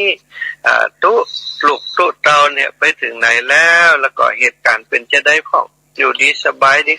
ก็ว่ามีปัญหาอะไรยังเนาะแม่ยายพรตอนนี้จัดรายการอยู่นะแม่ยายพรตอนนี้จัดรายการอยู่เด้อแม่ยายพรก็ฟังทางวิทยุเอาเด้อแม่ยายพร แม่ยายพรจัดรายการอยู่เด้อแม่ยายพรฟังทางวิทยุเอากะฟังทางวิทยุเอาเด้อได้ยินแล้วกะเนี่ยแกล้งโทรมาบ่ได้น่ะฟังทางวิทยุเอาทางวิทยุว่าต้องฟังในโทรศัพท์ละบัดเดี๋ยวมันก็ออกไปอากาศไปพุ่นแล้วเนาะสำหรับสัปดาห์นี้ต้องมีคนถามแน่นหนาเหมือนกันว่าท่านผีหลอกแต่กายนะกับว่าแต่กับแม่จะได้หรอแม่ได้ฮู้จะได้ฮู้ข่าวว่าผีหลอกเขาจะได้ก็เขาบอกแล้วอ่ะ เดี๋ยวตุลุงยองเหยาไปเล่าให้หมดนะเล่าขวัญอาตมาให้หมดวันก่อนเนาะที่ไปพักอยู่ปัจจ้าหั่นนะอาตมาก็เข้าไปพักตั้งแต่บ่าย2 โมงละ2 โมงป่ายสักหน่อยเนี่ยก็เกือบจะ2 โมงเกิงแล้วไอ้ปล่อยแม่เดินไปถึงปัจจ้าหั่นแล้วอันใดที่พักแล้วกาก็กางเต้นกางหยังแล้วก็เอาผ้าเอาควาที่มันเปียกเหี่ยเปียกไข่เนี่ยมาซักผ้าแล้วกาซักจำลำเนี่ยมีพระสงฆ์องค์สังฆเจ้าที่เพิ่นเดินธุดงค์อย่างเดียวกันนี่นะเพิ่นก็เดินมาเข้ามาในปัจจ้านะบ่จะเดินกันนั่งรถเข็นมาเข้ามาในปัจจ้าอาตมาเข้ามาก็มาถามอาตมาว่าท่านพักอยู่นี่คะนี่นะอาตมาเป็นอุทัยน่ะอาตมาก็ครับผมพักอยู่นี่ครับอาจารย์ท่านพักอยู่ทางใดนี่นะเขาก็บอกผมพักอยู่ที่ศาลานี่ครับศาลาหลัง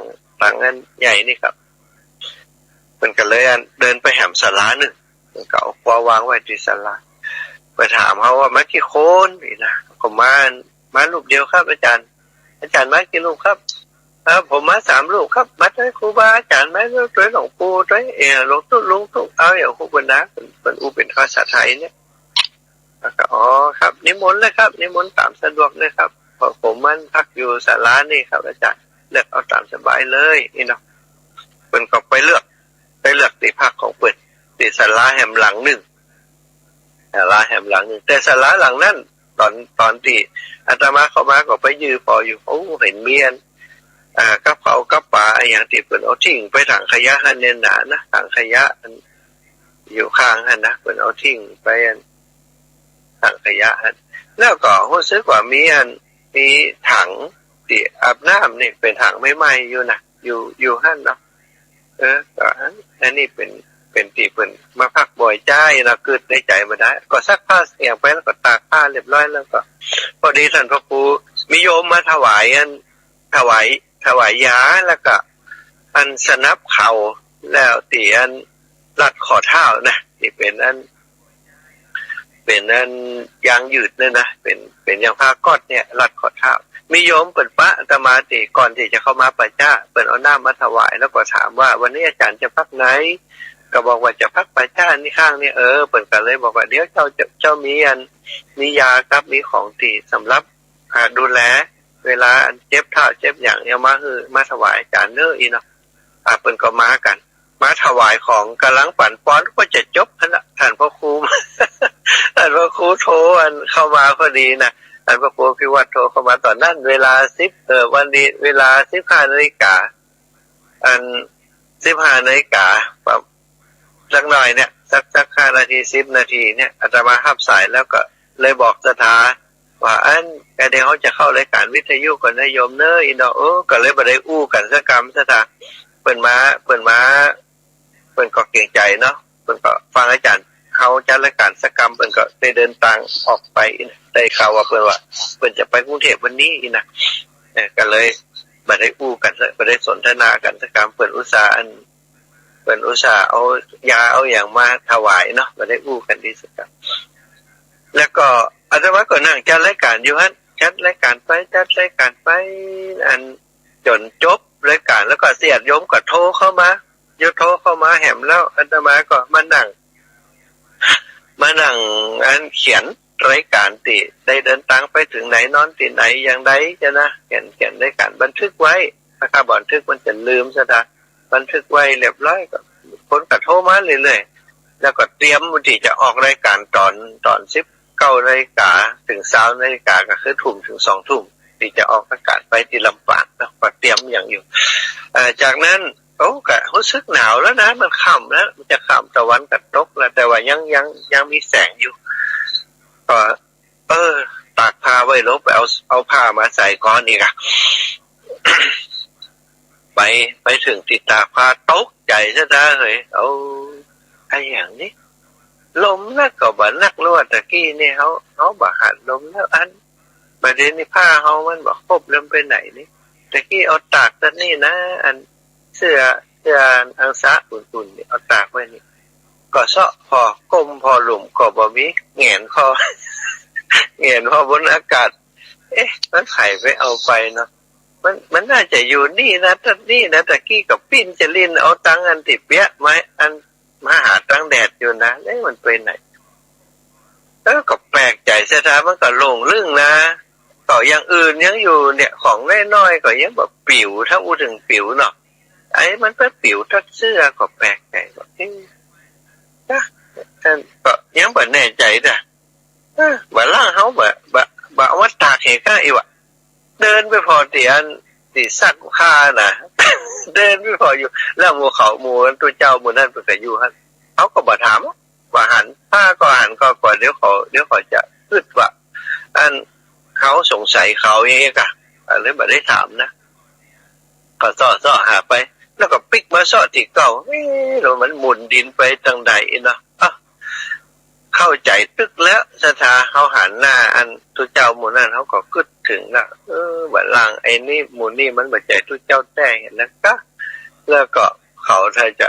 ให้ได้ไปใส่ก็เนาะมันกึดได้นะเขากับหันเปิ้นเอานี่ถ้าหันเปิ้นเอาก็ว่าไปอย่างนี้บ่ได้หันเปิ้นเอาแล้วก็ว่าหันรักษานี่สิบ่ได้แต่กึดบ่ได้ใจก็กึดไปอย่างอันแต่บ่ได้ใส่ไล่ใส่โตดอะแล้วก็กึดแหมกรรมว่าถ้าจะว่าไม่ไผเอาไปจะได้ก็ดีปีสังนางใหม่บ่ไม่เชื่อบ่มีว่าใส่ก็เอาไปเถอะเน้อก็ถือว่าถวายอุทิศไปเน้ออีกอ่ะเอาก็ไหวอย่างนั้นก็เนาะไปจังว่าได้นะเป็นอย่างนั้นเน้อวันนี้ก็ถือว่าได้บริจาคเสื้อผ้าไปแล้วของเฮาตันได้ใช้อย่างอุ่นอกอุ่นใจเน้อ แล้วก็กลับมาก็มานั่งจัดรายการไปให้พี่น้องลำปาง ฟังต่อก็บ่ได้คิดอย่างละซะซะแล้วไปแล้วหายก็แล้วไปก็เอาผ้าเอาอย่างมาซักมาใส่อังสะกับมีอังสะอุ่น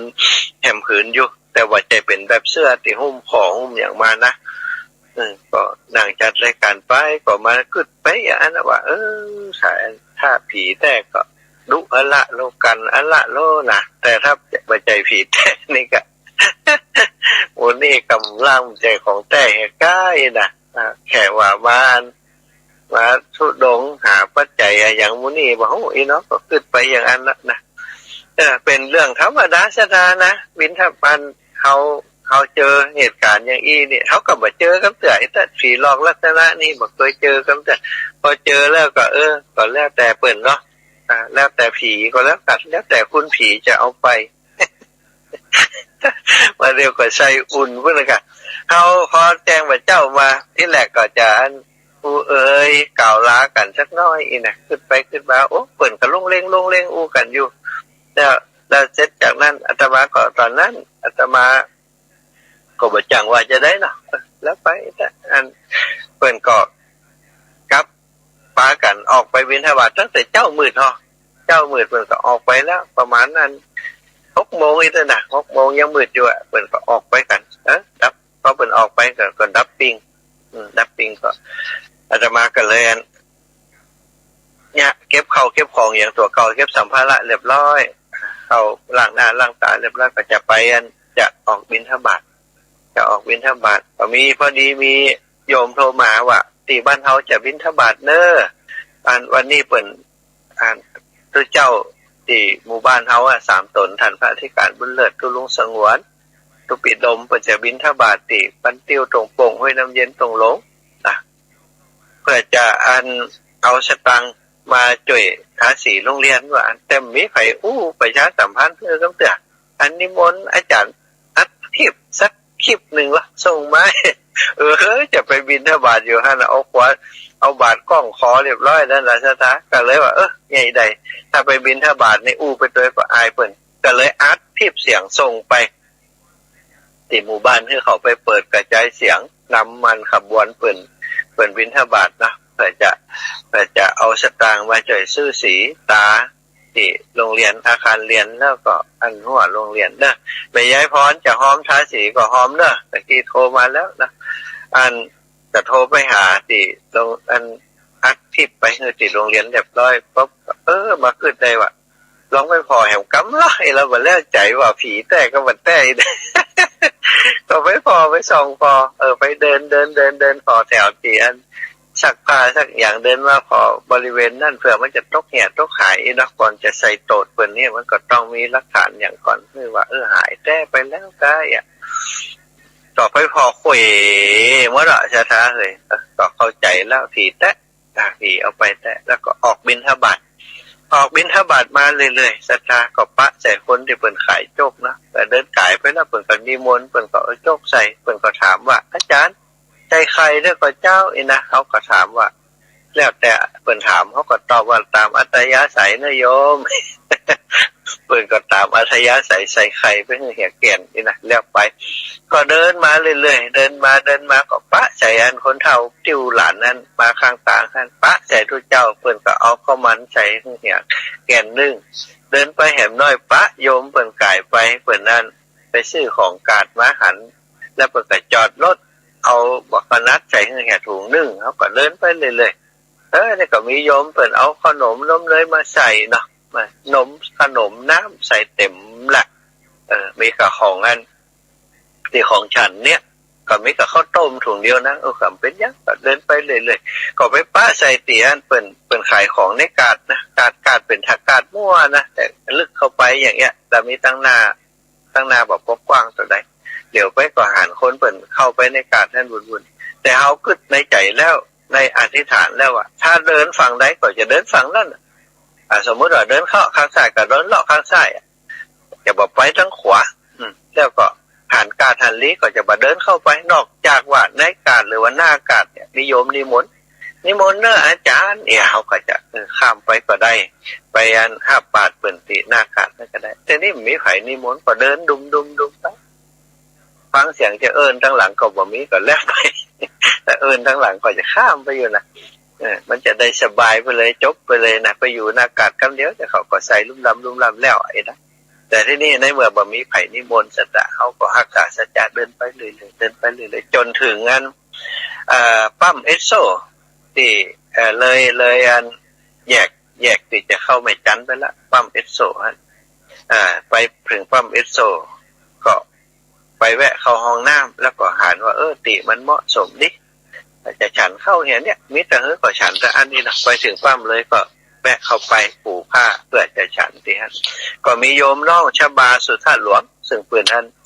ได้ทำงานเป็นแม่บ้านอยู่ปั๊มเอสโซแล้วก็เป็นแฟนรายการตัวยงเลยละของงานขืนสีขาวนี่นะฟังทุกตนทุกองค์เพื่อนก็มาอาจารย์มาถึงพอดีเจ้าเตรียมเข้าขาหมูไว้แล้วตีร้านท่านเนอะไปฉันคุณเนาะบอกไว้แล้วเนอะโยมอาตมาจะนั่งฉันที่นี้แล้วเนอะขอบใจเปิ้นก็ไปเอาเข้าขาหมูมาถวายเตียนอาตมานั่งเนาะก็ได้เอาคลุกกันครับข้าวต้มเนี่ยค่ะเอาแบบขนาดใส่ไปเหี่ยเอาอย่างที่ได้มาที่เป็นข้าวต้มขนมก็ใส่ไปเรียบร้อยแล้วก็ฉันนั่งฉันท่านจนจบซะท่าจากนั้นก็เดินมาเรื่อยๆไปแปม5-6 กิโลเนี่ยมาปะโยมคนนึงเอากับข้าวมาเป็นพวกเป็นขั้วจะมาถวายอาตมาโยมเอาอันเดียวนี่นะ แกก็บ่ยอมเอาถวายเป็น2 อันเป็น2 อันเป็น2 ห่ออาตมาก็เอาห่อเดียวบ่ได้ก็เอาไปอาจารย์จะได้ฉันอิ่มๆว่ะแล้วก็น้ำแหมห้ามแหมแพ็คนึเป็น2-3 ขวดนะแล้วก็นมแหมอาตมาก็ว่าตู้เอาไปบ่ไหวก็ไหวก็เจ้าไหวเพิ่นบ่ยอมอ่ะ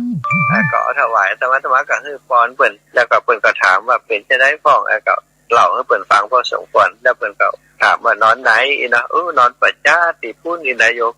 ถ้าเคินโดนเพิ่นหลอกก็เล่าให้เพิ่นฟังนะพอเพิ่นได้ฟังแล้วเพิ่นก็ว่าอาจารย์เจ้าขอถวายสตางค์ไปเสื้อได้ก็เขาก็ว่าโยมอาตมาบ่ได้แวะเข้ากาดเนาะเดินหนทางเนี่ยบอกว่าจะมีร้านก็บ่มีนะบ่เป็นหยัง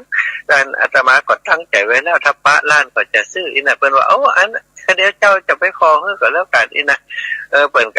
ก็อาตมาก็โยมบ่ต้องนะอาตมาจะเดินไปเรื่อยๆนี่นะบ่ต้องห่วงอีน่ะก็ถามไปถามมาก็ได้ชื่อเสียงเรียงนามเพิ่นจะโยมน้องหนิมโยมน้องหนิมถนิมรัตน์เกียรติวรพันธ์ก็ได้เดินทางอาตมาก็เดินทางไปอันถึงเรื่อยๆเพิ่นก็ไปซื้อมาแต่นะคะเอามาถวาย 3-4 อย่างก่อนนะก็ฮับเพิ่นได้ฮับเพิ่นพักติศาลาแห่งหนึ่งก็ได้ฮับอันของที่เพิ่นถวายแล้วก็เลยได้สนทนากันได้แลกเบอร์โทรศัพท์กันแลกเบอร์ไลน์กันก็ได้สนทนาเป็นญาติธรรมกันก็แปลกเพิ่นก็เป็นห่วงแต่ว่าแล้วก็อันเป็นห่วงแล้วก็บอกถ้าเป็ดแถวนี้มันมีขี้ยุกขี้ยาอาจารย์เดินทางระวังหน่อยเน้ออีน่ะก็ขอบใจขอบคุณเพิ่นไปแล้วนะขอบคุณนักๆเน้อน้องหนิมน้องธนิมรัตน์เกียรติวรพันธ์นะโทรศัพท์ถ้าดีแล้วก็ดูไลฟ์สดได้นะโทรศัพท์เพิ่นว่าดี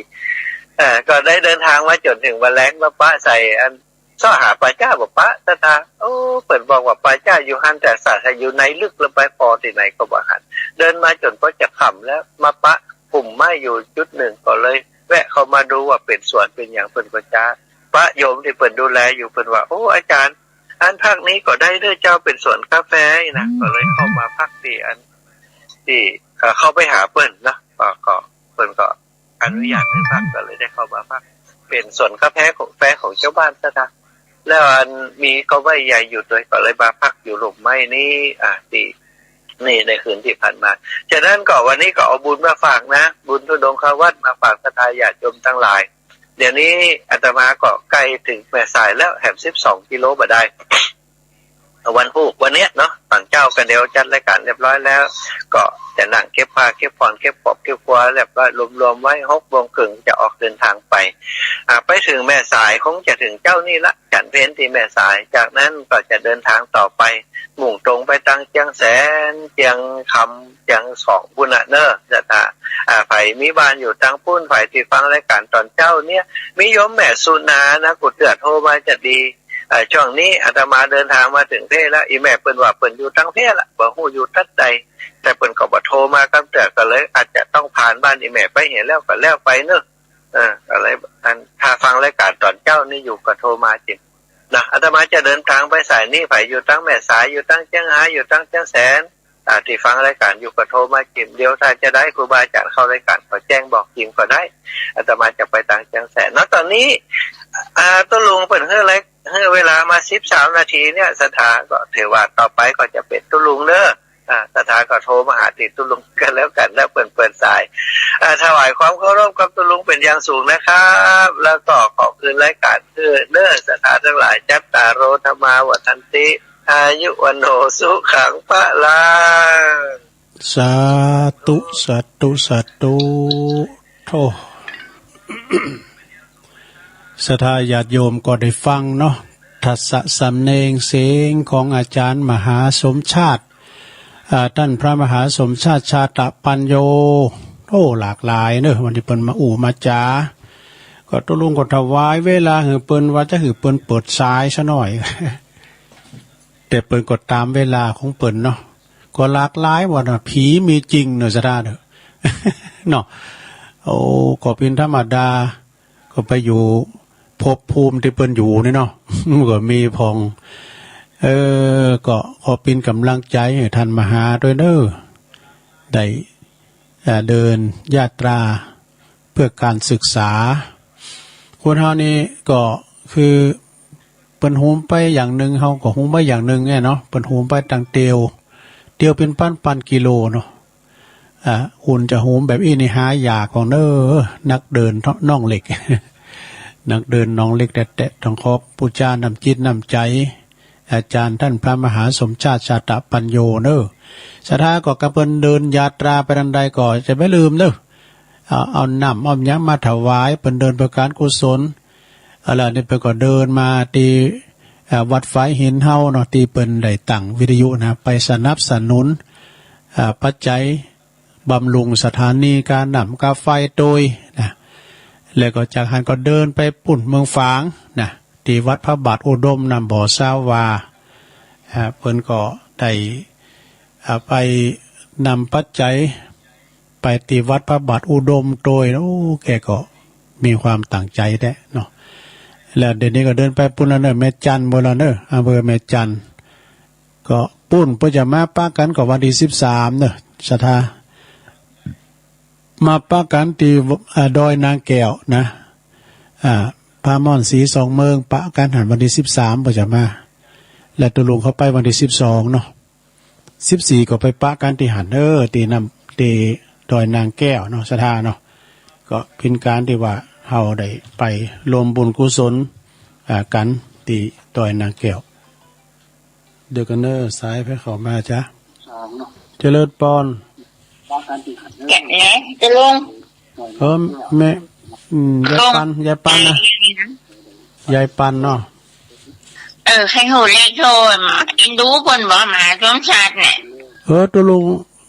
ก็ได้ของกับเบอร์โทรมันมีอยู่ก็บอกยังไม่บอกก็ว่ามันเดี๋ยวมีเวลาจะหน่อยมันอยู่ในเครื่องมันอ่านยากอ่ะเดี๋ยวนี้มันอย่างแม่ขอไม้แล้วมันก็จะหายไปกะบึ้ดกันเหรอดันบึ้ดก็ได้อินดูคนบอกยายปันจากอันผีหลอกคนใจกันฮะก็ฟังแล้วเจ้าฟังแม่ลงก็ฟังยายปันป่าค่าเนาะพี่ผ่าหายเนี่ยเจ๋งน่ากะผ่าหายพี่หลอกเจ๋งก็ไม่หูว่าป้าอุ่มเจ้าเราได้ยินป้ามาหมุนนั่นเอาคนก็ไม่ใจกล้าหมูตีมาพักเดียวกันนะบ่ผมหมู่เพิ่นก็มกล้าถามเลยหูเล็กโชอินดูเพิ่นเดินเจ็บตีนเจ็บหยังน่ะโอ้ยเนี่ยก็เดียวไปฮู้ก็แจ้งเบอร์โทรคือกันเดี๋ยวเช็คโทรหากำบึกจักบึนเนาะสาธุแม่คำปันยายปันปุ่นป่าค่าพุ่นเด้อเชิงดอยสะเก็ดครับปางโม่หลวงพ่อกิจใช่แล้วครับนี่มีจริงนะครับหลวงพ่อครับหลวงพ่อกฤษจริงครับแกก็ได้บุญจากท่านมหานั่นแหละแต่น่ากะเขาว่าเขาดีแล้วยิงเจอให้เจอครับมีได้นะครับมันจะมีน่ากะขอบุญนะหมอนะโอ้ขอบุญกับปุ่นเนาะนมัสการครับโอ้ไหวสาเด้อนมัสการเด้อครับหลวงพ่อกฤษปุ้นปางโม่อุทยานเจียงดาวเนาะเน้นรักแล้วเจริญปอนเจริญปอนไม่อุ้ยอินกะเจ้าพอเขียนเล่นหลักหรอเหมือนตั้งไปเหมือนกันสงสารตลอดอินโดสงสารนะอุ้ยอินแม่สาบเสมิงที่เป็นอู่เนี่ยสงสารเนาะไม่อู่เคยบอกว่าท่านมาจุนช่วยไปดูปักเฉยตัวแล้วก็ที่วัดสมิงมงคลจักรวาลตัวเนอะเนาะยี่หงเนาะชัดเจนเด้เนาะอุ้ยอินเนาะฟังไปติ๊กเด้อชัดเจนจ้ะเดี๋ยวฟังพระครูวรธรรมนาถต่อไปเลย089955โอ้เข้ามาใหม่เด้อ6506เจริญปอนครับผมกลับไปสาครับเน้นรักมาละวันนี้ได้ฟังธรรมใจยะทั้ง7ก็ได้เป็นที่ประมูลอย่างดีเนอะวันนี้สถานญาติโยมตื่นเช้ามาได้ฟังธรรมแล้วก็ได้น้ำมนต์ได้พระพุทธมนต์เป็นการตื่นเช้าที่ว่าเป็นวันที่สดใสวันนี้ แล้วก็เป็นกำลังใจท่านมหาตัวเนอเดินทางไปทางใดกับสวัสดิภาพปลอดภัยนะครับเนออากาศมันเกินร้อนเกินหนาวอากาศนี้อากาศแรงแล้วก็เป็นกำลังใจท่านมหาตัวนะครับเนอครับแล้วก็กำลังใจลุงเขาตัวครับยินดีทั้งนักโตผมกลับไปสาครับสาธุโตสายบุญเน้นรักปัญโยนนันเวลาตัวลุงเสียงบ่ออกก้าเดินติดงานก็เปิ้นก็จะมาเตนเนอะเปิ้นจะมาเตนตัวลุงเวลาตัวลุงติดงานหันติดกันนี่เจริญปอนจากได้สาเจ้าตัวลุงโอ้อันนี้เมสีทอนกันนะเนาะน้องบัวชัยประการมาแล้วตั้งแต่เจ้าแล้วเนอะเดี๋ยวเจ้าชัดเจนดีนะเจ้าวันนี้นะชัดเจนดีเนาะเจ้ายินดีเมสีทอนในไลน์เนอะเจ้ากำลังใจนะกลุงโอ้สาธุเจ้าจากไร่สาเจ้าน้องบัวชัยประการแม่น้อยกาดนัดเขามาใหม่เด้อเขามาใหม่โอ้อันนี้ยายพรมากำรุดไปหน่อยยายพรเจริญพรกลับไว้สาครับตุลุงก็น้อยพุ่นปันครับผมโมแปลกใจตุลุงอย่างละออกเบอร์เป็นว่ามาแตนเนาะพ่อครูแตนวันนี้วันเดียวผมได้หรอแตนเปิ้นมีภาระดีใจได้ยินเสียงตุลุงก่อนดีโลมันจะมีผีแจ้กับคนแจ้กับมันบอกคิดว่าจะขายว่าผีที่ไหนจะว่าทะลักภาคซะแต่ก็คนเฮาคือว่าผมผีตัวนั้นเอาภาคซะไปอย่างก็พื้นอื่นขึ้นพื้นอื่นขึ้นเมาเลยเนาะเอาพื้นเดียวเนี่ยอย่างอื่นก็บอกก็ภาคซะอุ่นผมหันอาจารย์สมชาติใจแล้วตอนที่แกท่านว่าพักเตียนเพราะว่าประชาเสาหินนี่นะไปป้าไปอย่าอุ่นสักแกลูกธนาสาธุด้วยนะหมอนั่นหนอโอ้กลับไปสาธุลุงเนอร์กำลังใจตัวคุณก่อนหน่อยนักเด้อโอ้กลับไปสาครับผมนักอะยังปนน้อยวาเนี่ยกันเนาะผีมันจะหลักก็ขึ้นเอาพื้นเดียวนี่ไปป้าปืนกดตาเหนือใหม่เด้อสนะเจริญปอนเจ้ากับพระศาสเจ้าตุลุงวันนี้ตื่นขึ้นมาก็ได้ยินเสียงน้ำเสียงธรรมจากตุลุงมีบุญแถมวันหนึ่งอันเด้อแม่สุกแก้วศิลาพรสิทธิยพนงละปุณเด้อตุลุงเจ้าแม่สุกแก้วเจ้ามีบุญแถมวันหนึ่งเจ้าโอ้ท่านพระสมศักดิ์โอ้อินดูเปิ้นเนาะโอ้เดินต่างเดินว่าอนุโมทนาบุญตัวเพื่อนเนอะเจ้าสาธุเจ้ากลับไว้สานะตัวลุงสาธุเจ้าแม่สุกแก้วศรีลาพรไปตามปนันเจยเหรอปนันเจยอนุสรณ์สถานสี่คู่บาฟังอยู่ปนันเจยเจริญปอนครับกลับนมัสการครับผมโอ้หลวงพ่อมานิดมาแล้วมาแล้วส่งจิตเพื่อเป็นกำลังใจส่งใจด้วยความเคารพถึงท่านมหาสมชาติเด้อตั้งจิตอธิษฐานตลอดว่าขอเพิ่งใบบุญติดตามไปนึกถึงหน้าที่แรกก็หันกระโดดนางแก้วกับท่านมหาสมชาติคือไม่อยู่ท่านเป็นนักเดินธุดงค์ที่ดีที่สุดเนาะเก่งที่สุด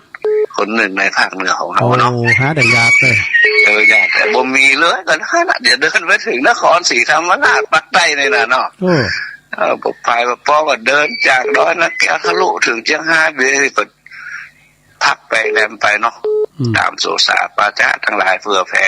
โปรดเมตตาสัตว์ทั้งหลายเนาะสัมภเวสีผีตายข้างเขาเน่าเมินครับไปป้อก็เพื่อแผ่กัสถาญาติโยมของเขาทำทุกคนเนาะทุกคนเป็นห่วงแต่คิดว่าท่านคงปลอดภัยทุกอย่างเพราะท่านเคยสัจจนมาแล้วจิตท่านมั่นอยู่แล้วเนาะนั่งเมตตาภาวนาโปรดเมตตาไปเรื่อยๆแต่ท่านมีบุญญาบารมีสมภารแก่กล้าปะสถาที่ไหนก็เป็นที่เคารพนับถือผมขอยกมือ10 นิ้วไหว้สาถึงครูบายองแล้วก็ท่านมหาสมชาติด้วยครับวันหน้าวันตาปะกันไว้ขอบคุณในบารมีธรรมของท่านไหว้สาครูบายองครับวัดไหว้สาครับสาธุ ครูบายองนี่ ขอบคุณหลวงพ่อมันนิดหนักๆเด้อ11 กุมภาพันธ์นะลงเด้อเพิ่นจะเป็นวันเกิดวันแฮปปี้เบิร์ธเดย์ที่อันสำนักสงฆ์เด้อเพิ่นจะจัดจ้าๆหาเรื่องกินซะหน่อยจ้ะ11 กุมภาพันธ์วันเกิดหลวงพ่อมันนิดเด้อ2 กุมภาพันธ์ก็ตาลิโยหลวงพ่อน้อยปอน้อยโนนเจริญพรโยมเจริญพรกรรมสารเจ้าตะลุงแม่สายทองเจ้าฟังแต่แรกตะลุงเทศธรรมนะเจ้าแม่สายทองยาวดีเนาะอ้อยจนจบเลยเจ้าโอ้ดีแล้วกะเจ้าอันนี้ตื่นมาจับพอดีเจ้าจับเนาะอินโดพระมหาสมศาสตร์เนาะโอ้มันสั่งบารมีสั่งบารมีเลยค่ะเอาใจจุยไปกันเนาะเจ้าคุณหาอยากใจเพิ่นเด้อเพิ่นเดินทุดงนะเจ้าสาธุสาธุเจ้าคือคำทุกข์ใจทุดงนะเหมือนกันเด้อสาธุสาธุแม่น้อยเข้ามาเลยแม่น้อยกาดนัดโอ้อันนี้ปอบุญตันก่อนค่ะครับไว้สาว่าปอบุญตันป่าไล่ครูบาเลยดีจังก่อนครูบายองไอ้เดี๋ยวตุ่มน้ำปูออกบอกเลยคุณกิ้งปูเยอะอะป่าไล่3 ยอดเนาะฟังเพิ่นโทรกับมันนะลุงเนาะฟังเจ้าแล้วก็ปอบุญตันฟังแต่เจ้านั่นลุงเด้อไปจ่ายลุงเด้อขอบคุณเด้อปอโอ้ปอบุญตันนี่ไปก่อนนั่นแน่นเนียวเนอะเนียวแน่นแต่ปอบุญตันเนี่ย60ผู้ใหญ่ติดตุลุงเคารพนับถือทำทาน1เด้อจะดี3 ยอดเอาแม่น้อยว่าไปเลยเจ้าแบบนั้นสิเจ้าโควิดนี่อันสินค้าขึ้นราคานะเจ้าโควิดเขามาเอา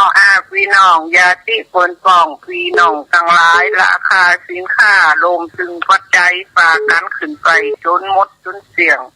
มันขึ้นกูอย่างกินหมูหมักเมียงที่เอาเลี้ยงส่องมาราคาสูงล่ำแม่กาเงียบเงา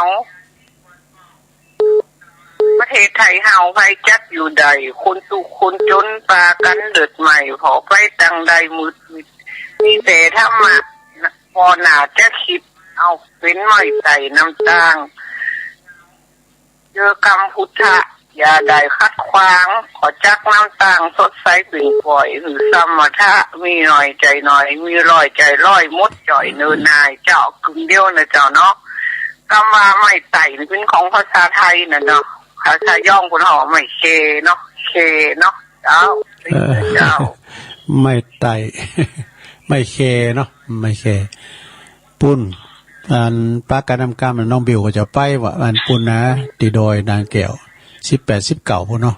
เปิ้นบอกว่ามาขอน้องกบไปตัวว่าไปปากันปุ่นว่าน้องกบฟังอยู่น้องกบเปิดน้องบิวเอาเจริญปอนสายต่อไปเจ้าไว้สาเจ้าตะลุงโอ้แม่เอื้องไพรเจ้าตะลุงเป็นครูบาได้ละกะตะลุงอายุ6เลข6ขึ้นน้ำแน่เลยใส่พินครูบาหน่อยนะเจ้าได้แล้วเจ้าบาขึ้นเลข6แล้วเจ้าตะลุงอันมีมันมีเสื้อนุ่งเนาะน่ากะ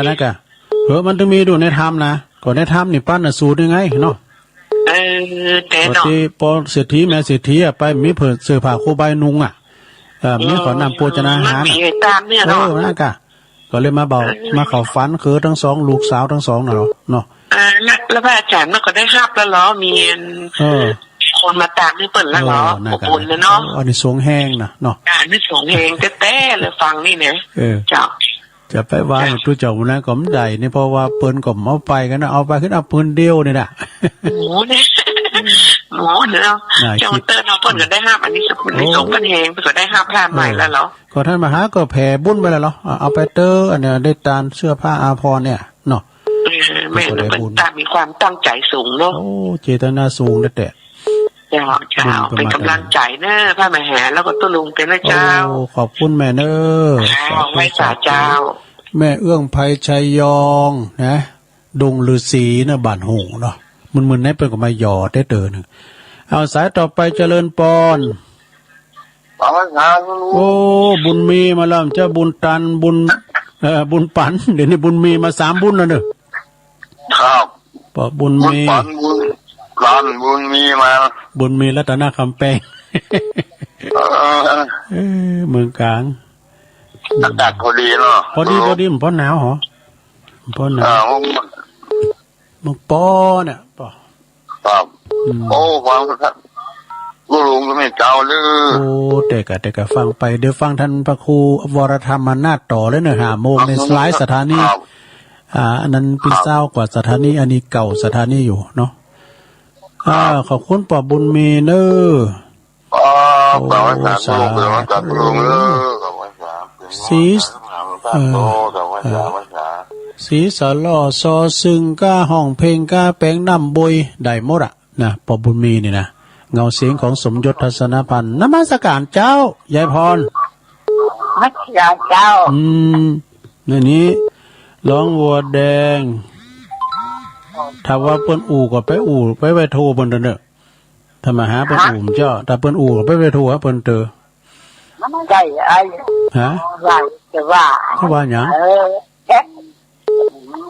มันจะทำเปิ้นว่าสบายดีก็อย่างเป็นคนสบายดีแล้วได้อ่ะเปิ้นก่อนรักษาต้วยบ่อันน่ะบ่ตีนเปิ้นน่ะ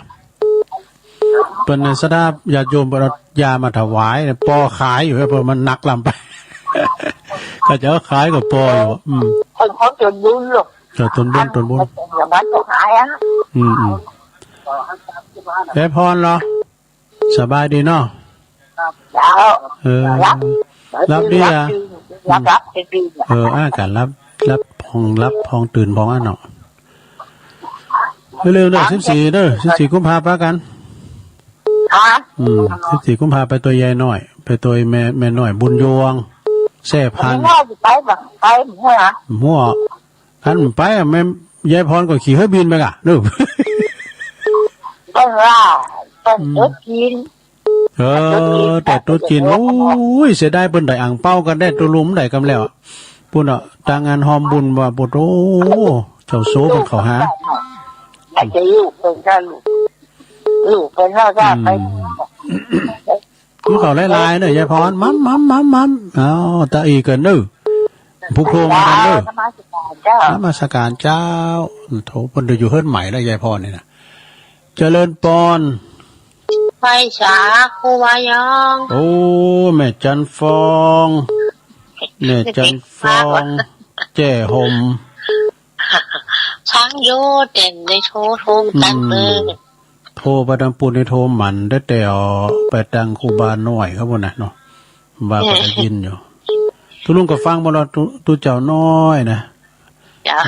ที่ปุ่นนะที่ตะเกวียนน่ะโอ้ฟังคนกูเสากูติดกูจะฟังแถมปงดอนแจ้ห่มเจ้าฟังอยู่กำลังใจทุลุงเด้อขอบคุณเด้อแม่เด้อบุญรักษาเด้อสาเป็นกำลังใจท่านมหาโต้ยเนาะวันนี้ก็ติดตามฟังกันเด้อบ่ายโมงถึงบ่าย2นะครูบาน้อยทุเจ้าน้อยปูนวัดตะเกวียนตัวลุงก็ติดตามตลอดเจริญปอนไหลซาจากตรงนู้นมาแล้วแม่บุญศรีคุณยองเหมือนกันสร้างเลงเจ้ามันน่ะจะปิ้นไปไหนว่าจะมาปิ้นเงินคุณเลยเนี่ยปิ้นไปไหนมันปิ้นไปแล้วนั่งลงมาไหนเนี่ยก็อยากจะเจอสักหน่อยเนาะก็นั่นเนาะก็พื้นอื่นขึ้นมาเอาพื้นเดียวน่ะนี่นั่นไหนว่านั่นแค่ว่าอันผ่านการต้านแล้วอีกก็ยังดีเนาะเป็นของไปจับได้ยังได้นั่นตรงนู้นนั่นก็เป็นของใหม่ยังไงกันเนาะนี่ผมไม่แต่เชื่อสักหน่อยเนาะพี่กุศลน้ำบุญของคนนะตรงนี้นั่นก็พี่กุศลน้ำบุญของเบิ่นคนแผ่กุศลน้ำบุญโอ้หมดอกหมดใจเนาะเพิ่นไปปลดปล่อยสัตว์ผู้ยากจะเป็นทุกอย่างว่าสัมภเวสีอย่างเงี้ยกะเนาะที่เพิ่นตกทุกข์ได้ยากอยู่ปัจจาปกรรมแม่เนาะเพิ่นแผ่เมตตาด้วยพันหน้าตัวแต่เนาะตัวโตหาได้ยากได้คุณอย่างอี้นะแม่สีแม่บุญศรีต้องขึ้นบ่ล้ออย่างตุลุงไปเตียวแม่นัดลูก3 ปั้นในตุลุงยังนอนก็คือตึงลูกตึงบันไดแต่เพิ่นเดี๋ยวมันสะดวกย้ายได้แล้วน่ะบ่เดี๋ยวเพิ่นยังบ่ถึง60จะได้ถึงตุลุงหนุ่มแล้วตุลุงหลายปีกับน้องโตเพิ่นว่าปีกับน้องเพิ่น58ได้โลเพิ่นก็ตุ้นกำลังอยู่นะเพิ่น58ตุลุง85แล้วนี่ อย่างได้ก็ดีเป็นกำลังใจตึงถันมาห้าส้มชาตึงกันคุณลุงเด้อขอบคุณมีทุกคนน่าบุญแต่ถามว่าได้สื่อสารกันเนี่ยตึงว่าได้หูจักกันแต่คุณลุงเนาะถูกแล้วจ้าไว้จ้าเด้อจ้าเด้อสาธุแม่บุญศรีสร้างเลงกับมึนๆได้มาหยอดเมื่อกันด้วยขอบคุณแม่บุญศรีเนี่ยเอาสายสุดท้ายเอาเนาะเดี๋ยวตัดสัญญาณไปปุ่นละที่วัดหนองเหงเจริญปอนวันศาสตร์เจ้าตอนได้จ้าแม่บัวคำฝางเจ้าแม่บัวคำตาจ่างเนาะเกือบตันเนาะตันละโบสุดท้ายพอดีตัวลุงหมดเวลาพอดีได้17สายวันนี้ขอบคุณเนอสาธุเนอเนาะโอ้ตัวลุงขอโทษตัวเนอตัวลุงสามารถทับได้แล้วเพราะว่ามันหมดเวลาตัวลุงยายปันป่าคานะโดยสเก็ตอื่นไปตังแม่แสงตัวเนอแม่แสงสมรูปโดยฟังกันอยู่หลวงตากฤษปางโมนะอุทยานเจียงดาวเนาะแม่อุ้ยอินเนอแม่สาบเสมิงสามเณรเอาลักปัญโยนันสายบุญเนอไหวสาเนอแม่สีทอนน้องบัวชัยประการเนอแล้วก็มีปน้อยบุญปั่นมโนครเสาหินฝังเนอเจริญปอนปน้อยเนอแม่สุแก้วศรีลาพรนะแล้วก็หลวงพ่อมานิถาวโรสำนักสงฆ์หอมบุญ11กุมภาเนี่ยวันแฮปปี้เบิร์ธเดย์วันเกิดของหลวงพ่อมานิถ2กุมภากอดตาลิโยเนี่ยปน้อยนวลตาลิโย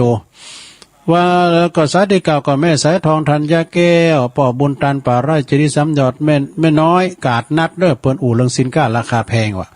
แม่เอื้องไพรชัยยองจากดุงฤาษียายพรร้องวัวแดงสันกำแพงเชียงใหม่แม่จันฟองปงดอนแจ้ห่มลำปางแม่บุญศรีสร้างเลงในตุ่นพึ่งเนอคุณยองเหมือนกันแม่บัวคำตาจ่างได้17สายในสดาเนอเกาะตุลุงเกาะขอยอบย่างขอนำรายการจากราชธาไปก่อนเนาะต่อไปก็ฟังอาจารย์ท่านพระครูวรธรรมานาถวัดน้องเหงเป็นลำดับต่อไปเนออุพิษอูถูกอย่างได้ก็ขอสุมาภัยตัวเนาะปะกันใหม่วันจันทร์บ่าย3 โมงตอนมื้อแลงเนาะโชคดีมีใจเมื่อกันจุโกนจุตาเนอจัตตารโอธรรมาวัฏันติอายุวันโนสุขังปะลัง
ทุกลุกทุกโดนที่เปิดเครื่องวิทยุรับฟังตามวัด